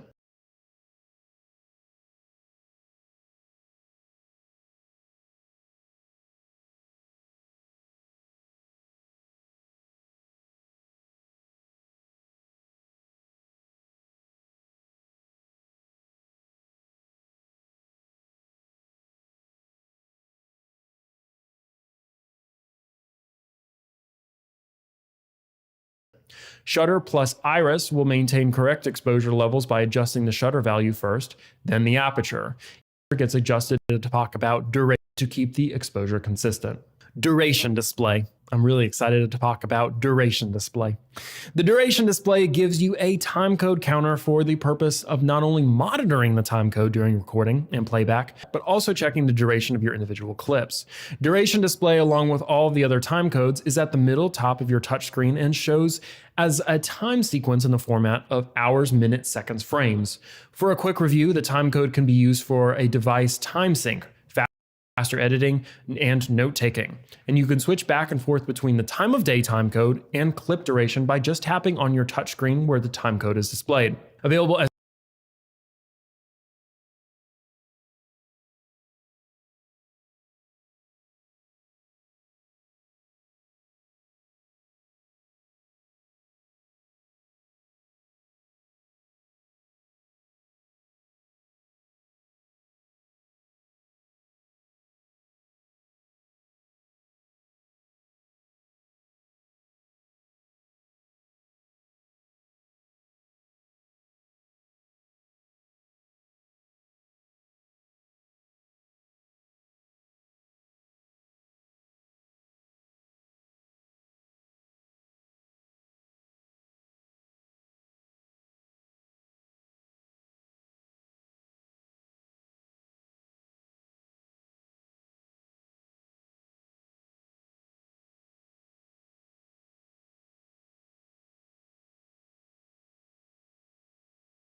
Hello mọi người ơi, đúng rồi là mình sẽ ngồi coi cái này cho tới khi nào nó xong luôn á, nhưng mà có một cái vấn đề về một cái vài cái vấn đề về chuyện mua sắm của mình. Nên là mình sẽ phải off để mình thật ra không cần nha, mình đâu cần off cái điện thoại đúng không? Ok, cho nên mình sẽ dành một chút xíu thời gian để mình off, thì mọi người cũng nên nghỉ ngơi một xí nhé. Mình break 20 phút nha mọi người, để mình cũng giải quyết một vài việc của mình xí, rồi chúng ta lại stream tiếp với nhau. Ok, hẹn gặp mọi người sau 15 phút nữa.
A separate purchase device from Blackmagic Design is the ATEM Mini, which is a multi-function switcher that gives you a load of different broadcasting and production options for multi-camera and more complicated equipment setups. For this particular setting, the ATEM Mini auto-syncs the timecode on your cameras, removing a lot of the guesswork from the process. Depending on what settings you're using, you may only have 1 or 4 possible indicators next to the duration display. If you have a W to the left of the duration display, then your camera is using a windowed sensor mode. TC will appear to the right if showing the regular timecode. If you're connecting an external device via the 3.5mm jack on the timecode, then EXT appears next to the right. If your camera is running an internal timecode that has been jam synced, then INT will appear to the right of the duration display. ISO. To the right of the duration display, you will find the ISO indicator. To access ISO, either tap the indicator on the touchscreen, as we've been doing, or use the external button found on the top of the camera. ISO is a secondary sensor that can be adjusted for varying light conditions to help with exposure. In the settings, the ISO can be adjusted using the arrows or slide bar, or as we've seen with other options. The Pocket 4K comes with actually a dual native ISO system. That means that the sensor has been built to work in both low light and bright light conditions. As your lighting conditions change and you adjust the ISO accordingly, the dual native features work in the background to make sure all of your footage is clean .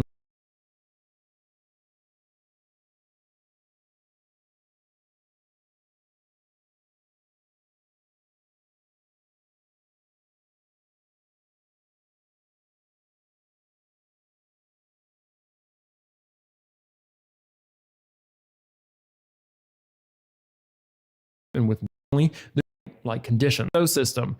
That means that the sensor has been built to work in both low light and bright light conditions. As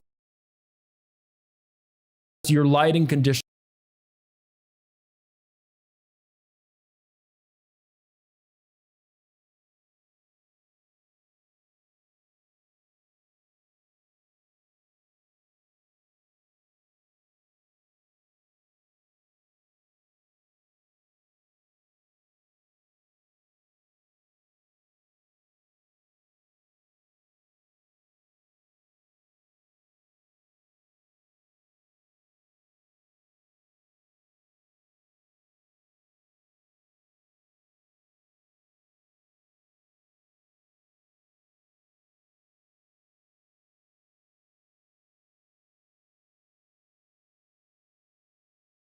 change and you adjust the ISO accordingly, the dual native features work in the background to make sure all of your footage is clean and with minimal noise.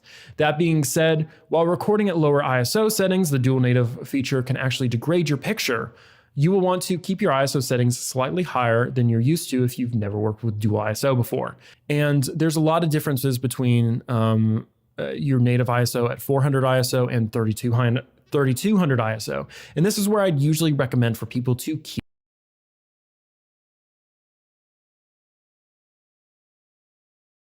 your camera settings at and venture beyond that as you go. Now, it's interesting here that as changing each ISO value, you're actually changing some of the dynamic range and where it doesn't add dynamic range, but it shifts where it's located based on this chart. And as you can see on this chart on the screen, it's something to keep in mind as you're changing your ISO levels. And this is something that we go into much greater detail in a video that we did in the past. And I've included a link to that below. And to be honest, this is something that I highly recommend that you go into detail and really understand how dual native ISO works with your image and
and how it changes when you change from one to the other, and which situations the ISO works better in.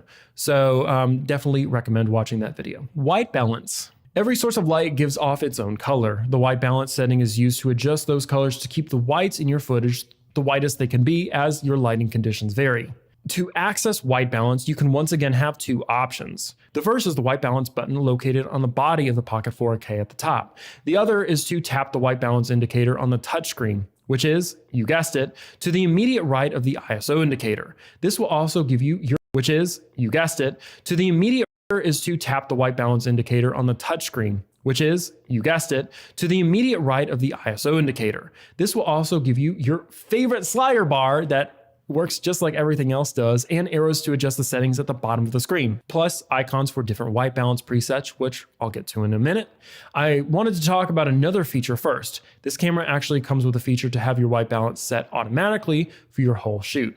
So the way that you do that, so you don't have to go through all the way through the settings, is to actually tap on the AWB button in the lower right of the screen. And you'll see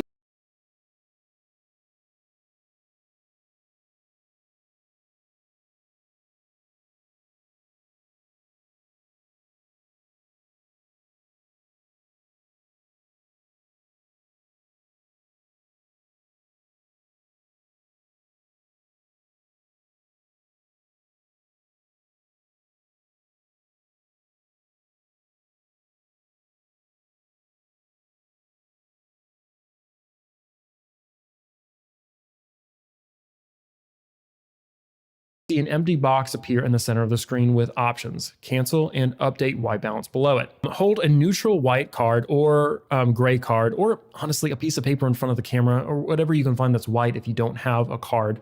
So the box is filled, and tap update white balance. To use this after it's set, use the white balance button on top, on the outside of the camera. And if you just tap the white balance indicator screen, it will bring it back up the settings, which will automatically set the camera to the custom white balance setting. You can also hold down the white balance button on the top of the camera, and the box will appear, and will, as long as you hold it down, it will adjust accordingly. If you want to eliminate some here, and will hold down the white balance button on the top of the camera, and the box will appear, and will, as long as you hold it down, it will adjust accordingly.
If you want to eliminate some guesswork, there are 5 white balance presets that you can choose from depending on your lighting conditions. Each preset is represented by an individual icon in the settings screen, as I mentioned before. I'll go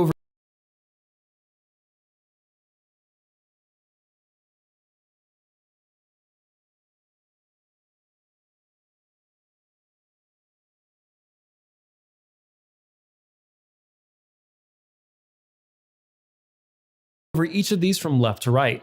First is bright sunlight, which has a setting of 5600K. Then there is an incandescent bulb, which sits at 3200K. Next is fluorescent bulbs at 4000K, followed by mixed light at 4500K. And lastly, there is a cloud setting, which has a setting of 6500K. I also want to point out to you the number and arrows set to the right of the slide bar. This is the tint setting and has a range of -50 to +50. The purpose of this tint is really just to dial in the perfect color balance of the image when it comes to magentas and the greens. Power. The very last icon all the way to the far right of that top row on the touchscreen is your camera's power indicator. It looks simple, just like what you would probably see in your smartphone, but it can display several different states and other information depending on your power situation. AC means your power state. Loud, choose from depending on mixed has a set bar. This is the tint setting and has a range of -50 to +50. The purpose of this tint is really just to dial in the perfect color balance of the image when it comes to magentas and the greens. Power. The very last icon all the way to the far right of that top row on the touchscreen is your camera's power indicator. It looks simple, just like what you would probably see in your smartphone, but it can display several different states and other information depending on your power situation. AC means your power is plugged into its main power source. AC charging means your camera is plugged into a main power source and simultaneously charging an external battery, such as the Blackmagic battery grip. Percentage will show when your camera is running strictly off an external battery. The indicator will turn red at 20% or lower. Battery bars is the indicator for your internal battery when it's not plugged in. This will also turn red at 20% or lower. Battery grip bars show two stacked battery icons with their own individual charge. This one is only visible when you're using the Blackmagic battery grip. Power source voltage indicates the voltage the camera is receiving from the battery through the DC power on a plug pack, D-tap cable, or other power source. The LUT indicator. If you're on set using a LUT as a preview tool, there will be an icon for this visible on the touchscreen. It is located directly on the monitor icon and is visible only when there is an active LUT. You can also, it also comes pre-installed with the camera to activate this on the top button, as indicated in the image below. Next, we're going to be talking about the histogram. The histogram is used to check clipping in the shadows and the highlights of your footage. The indicator for this is in the lower left of the touchscreen and looks like a horizontal scale. If you see the opposite edges of the scale come to an abrupt stop instead of a steady decline, you may be losing some detail in the shadows and highlights. This works as any histogram indicator does on any camera. So in the new 7.3 update, Blackmagic added RGB histograms, which shows which colors are clipping in the sensor. Also to the right of that, they have added color channel clipping indicators, which help to alert you on which colors in particular are clipping. The next button is the record. In addition to the external record buttons, there's also one available on the touchscreen. It's located next to the histogram indicator, and it's again simple to use. Just tap on the spot on the screen to begin recording, and of course, tap it again to stop recording. If you're actively recording, this button, the storage indicator, and the time code will all turn red. Next, LUT applied to clip. A couple of items back in this walkthrough, I told you where to find the indicator that tells you a LUT has been applied in general. Separate from that is another indicator that tells you if you have a LUT applied to your individual clips. This indicator appears to the left of the touchscreen record button. It will show you if you have a LUT applied to a clip turned on in the recording settings regardless of whether or not you're recording. The storage indicator that you're currently recording to will turn red as well. I'll be getting into what LUTs do more down on the line, so stick around for that. If you're honestly sticking around at this point, congratulations to you for making it 45 minutes into this video, I think, right? So stick around for that. I'll be getting into what LUTs do more down on the line, so stick around for that. If you're honestly sticking around at this point, congratulations to you for making it 45 minutes into this video, I think, right? Something like that. Drop frame rate indicator. Your Pocket 4K actually gives you multiple ways to know if you're dropping frames during a shoot. The main indicator for this is a flashing exclamation point popping off inside of a touchscreen record button. The storage indicator relative to the storage you're actively recording to will turn red as well. This can happen because the storage you're using may be too slow for the codec and the resolution you're working with. You can set your camera to stop recording automatically if you're dropping frames in the record settings. I'll cover more on that later in the walkthrough. Record time remaining. I've mentioned the storage indicators a couple of times so far, so you've probably figured out that you can see your remaining record times to the right of the touchscreen record buttons. These are visible whether you're using an SD card, an SC-fast card, or USB flash disk, aka again an SSD. The remaining record time appears in minute increments and varies depending on what frame rate and codec you're using. It will do an auto recalculate if you adjust those settings. The text in the indicators turn red if you only have 5 minutes of storage left, then starts blinking at the 2-minute warning. If you fill your storage, you'll see the word full pop up. If you want to see more detailed information for your storage and formatting, just give the indicator a tap. After, you will be able to see the amount of free space in the terabyte, gigabyte, or megabyte status, plus the name of the storage, the length of the last clip, the total number of clips, and the file format. You can also format your storage here. While recording, the storage highlighted blue on your touchscreen is the storage you're actively recording onto. And funny enough, a lot of times I've had a bunch of clients and a lot of people watching me film, and it says no storage available. There's actually 2 separate things for solid state drives and CFast cards. So your solid state drive will show up as a separate card, and I've had many people on shoots freak out before. They're like, you don't have a card, it says no storage. It's attached to the solid state drive. So it just looks like there's no storage, but it's actually just attached to the solid state drive. Audio meter. Also at the bottom of the touchscreen is an indicator for your audio meter. This displays the audio levels in dBFS for both channels while using the camera's built-in mic or an external one connected via the 3.5mm jack. Like most audio meters, if you see it fluctuating inside the green area, then your audio is okay. If you end up in yellow, you need to take a look at some of the settings because you're in danger of getting audio clipping. If it extends into the red, you're definitely clipping. If you want to adjust the volume controls on either channel or the volume, the audio output coming through your headphones or speakers, just tap the indicator and those options will come up in the middle of the screen. Again, if you'd like more information on how to set audio levels correctly for this camera and just more information and in-depth detail in general, I've included a link in the description for this video and more information. Touch to focus. If you need to quickly adjust the focus in particular areas of your image, this can be done easily on the top of the screen. Simply tap and hold your finger on the section of the LCD where you need the focus adjusted. Then press the focus button on the camera body to focus your lens on the area of the image that you've already chosen. That one is honestly pretty easy. V for zoom. There are 2 different ways to zoom in on your image while using the Pocket 4K. Both have different zooming purposes. You can access both either with the external focus zoom button or with the touchscreen. The double tap zoom function is used to magnify areas of your preview image. As it says right in the name, just double tap the screen. This will automatically put you in 2x zoom. Slide your finger around on the zoomed in image to show the area you want to focus on. Double tap the screen again to return to normal view. The other available function is pinch zoom. You'll start this one by doing a double tap again to get that initial 2x zoom, and from here you'll just pinch the screen as needed to zoom in further. Once again, you can change which area of the image is zoomed in by dragging your finger on the screen. Full screen mode. From everything we've covered just with the touchscreen indicators, you get a lot of information all at once while looking at your screen. Sometimes having all these indicators displayed at once can be distracting and hinder your shots on occasion. If you want to get rid of the bulk of the indicators when they are not of current use to you, just do a swipe up or down on the screen. The only thing that will be visible at this point, if they're active, are the record indicator, frame guides, grids, focus assist, and zebra. To get out of full screen mode, just swipe again. Playback menu. The last touchscreen feature I'm going to cover is the playback menu, which can be accessed by tapping the play control button. Here is where you can control and play previously recorded clips. Once accessed, use the play button on the LCD touchscreen to start playback and pause. You also have the forward and reverse buttons that allow you to skip the beginning or end of the clip, plus a loop button to play the same clip over and over. If you want your playback to go faster in either forward or reverse, hold down the appropriate button on the screen. This puts you in 2x playback, which can go all the way up to 16x speed by tapping the same forward button and reverse buttons. If you tap these buttons one more time while at 16x speed, you will automatically get dropped back down to 2x speed. Whichever playback speed you're currently running will be indicated directly under the battery icon. Return to the regular playback by tapping the play button again. To get out of the playback altogether and back into standby mode, tap the record button on your touchscreen. Moved on from chapter 2.2 to chapter 2.3, settings.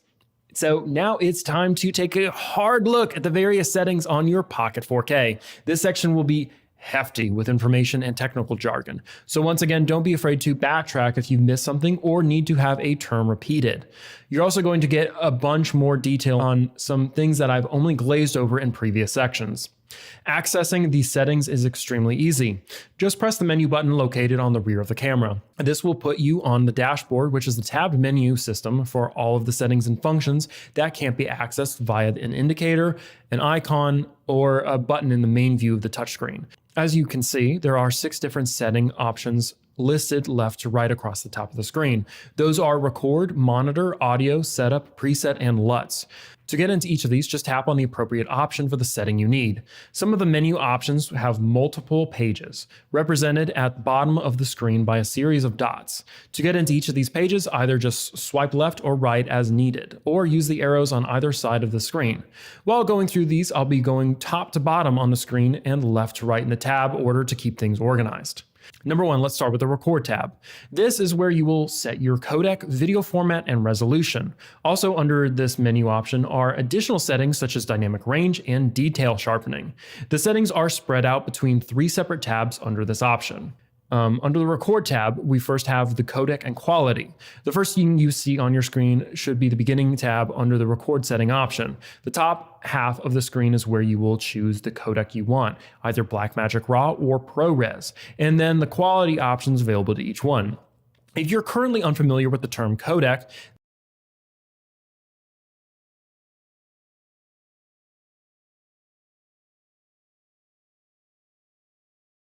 this is the software in your camera that compresses your footage by encoding and or decoding your data.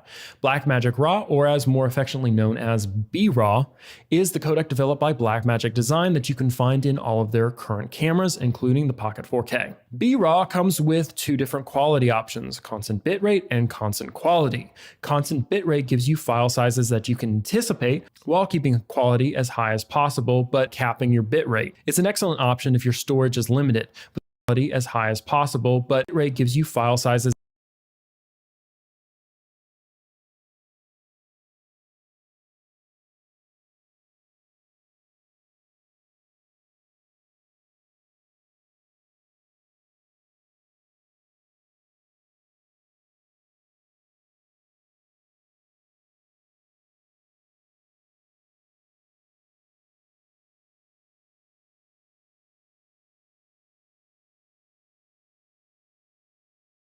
that you can anticipate while keeping quality as high as possible, but capping your bitrate. It's an excellent option if your storage is limited, but the quality will drop while filming small, quick moving items such as leaves or confetti.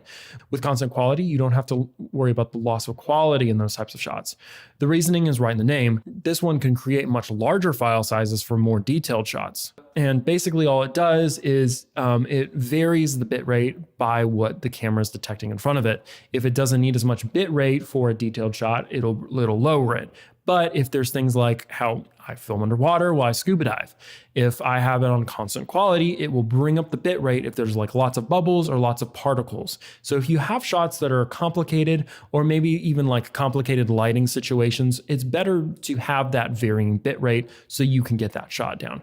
And if you have more questions about these bitrate settings, we've made a video on this and I've included the link in the description below that really goes into the fine details about what the different options are.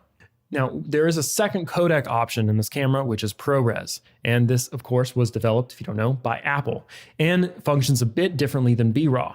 Where B-RAW compresses the whole of your data altogether, ProRes compresses each frame. ProRes compresses each frame individually. In ProRes, your bitrate is set and can't be adjusted. This makes it less dynamic than B-RAW, but it keeps that quality consistent across the board. Whichever codec you choose is going to be based on whatever you're shooting, what type of storage you're working with, and honestly, what you're already used to. And there's already like disagreements on which looks better on this camera, but I would say I personally film with B-RAW on this camera because of the ability to change your ISO settings, your white balance, and a host of other things after you've recorded. And you can't do that with the ProRes versions of this on the camera. But choose what you're used to and choose what you want to use for files. It's really up to you. Resolution. The resolution setting works in combination with your codec. You can choose between the different resolution options that are based on the format you require. You can choose between 4K DCI, 4K 2x4x1 Ultra HD, 2.8K anamorphic, and 2.6K 6x9, 16x9, and HD. Now moving on, let's move over To the right to the Record tab 2. Dynamic range. Moving to the Record tab number 2, you will find the settings for your dynamic range. There are 3 different settings to choose from here: film, extended video, and video. While using the film setting, you will be shooting using a log curve. Not only does the setting allow for the best dynamic range, it also augments the information in your footage. This helps you allow for the best. The film setting, you will be shooting using a log curve. Not only does the setting allow for the best dynamic range, it also augments the information in your footage. This helps you get the most out of your color grading when using programs such as DaVinci Resolve. And this is what I would generally recommend filming at, and this is what I film at. The extended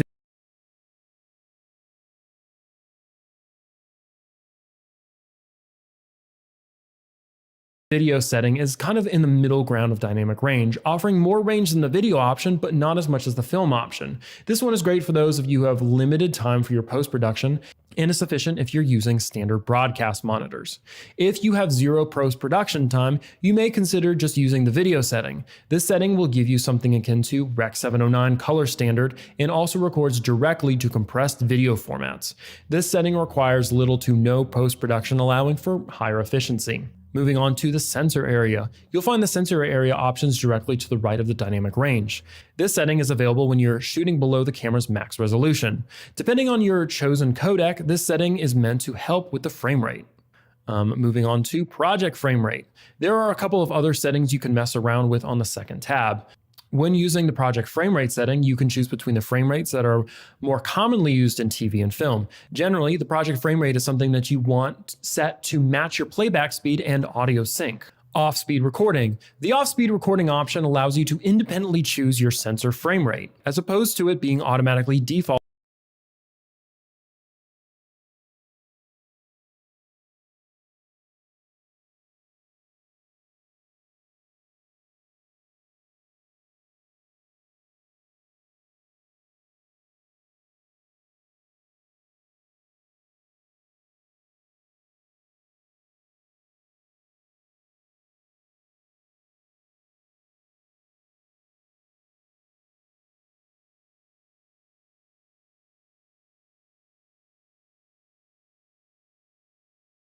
Defaulted to match natural playback speed.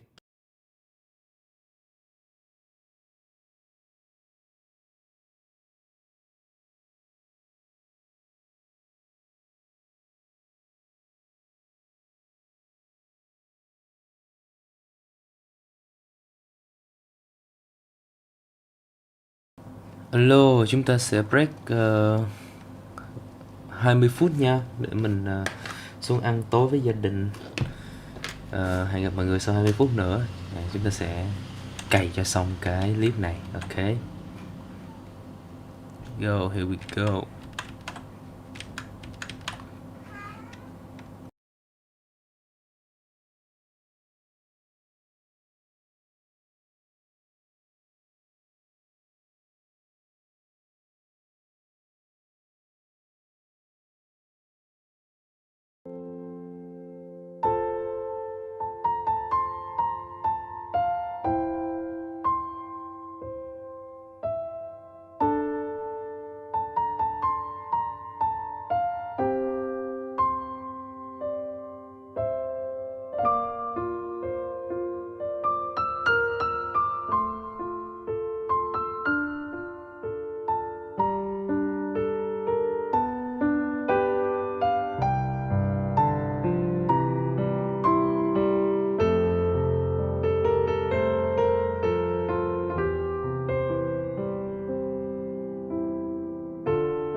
Off-speed frame rate.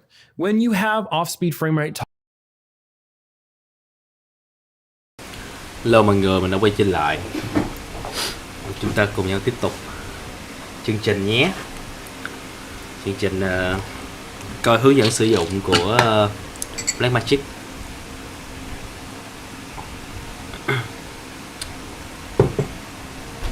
Mọi người có ăn uống gì chưa? Âm thanh bản quyền. Ok. Khoan từ từ, nhưng mà nói chứ chắc mình cũng phải off,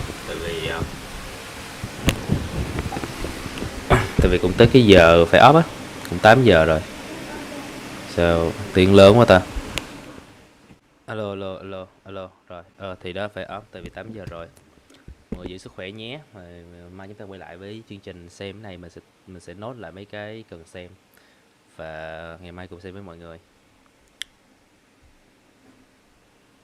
Tạm biệt. Cảm ơn Vĩ, cảm ơn Tường đã vào xem nhé. Cảm ơn Kefray, Vibrace. Hẹn gặp lại vào ngày mai. Love you all. Bye bye.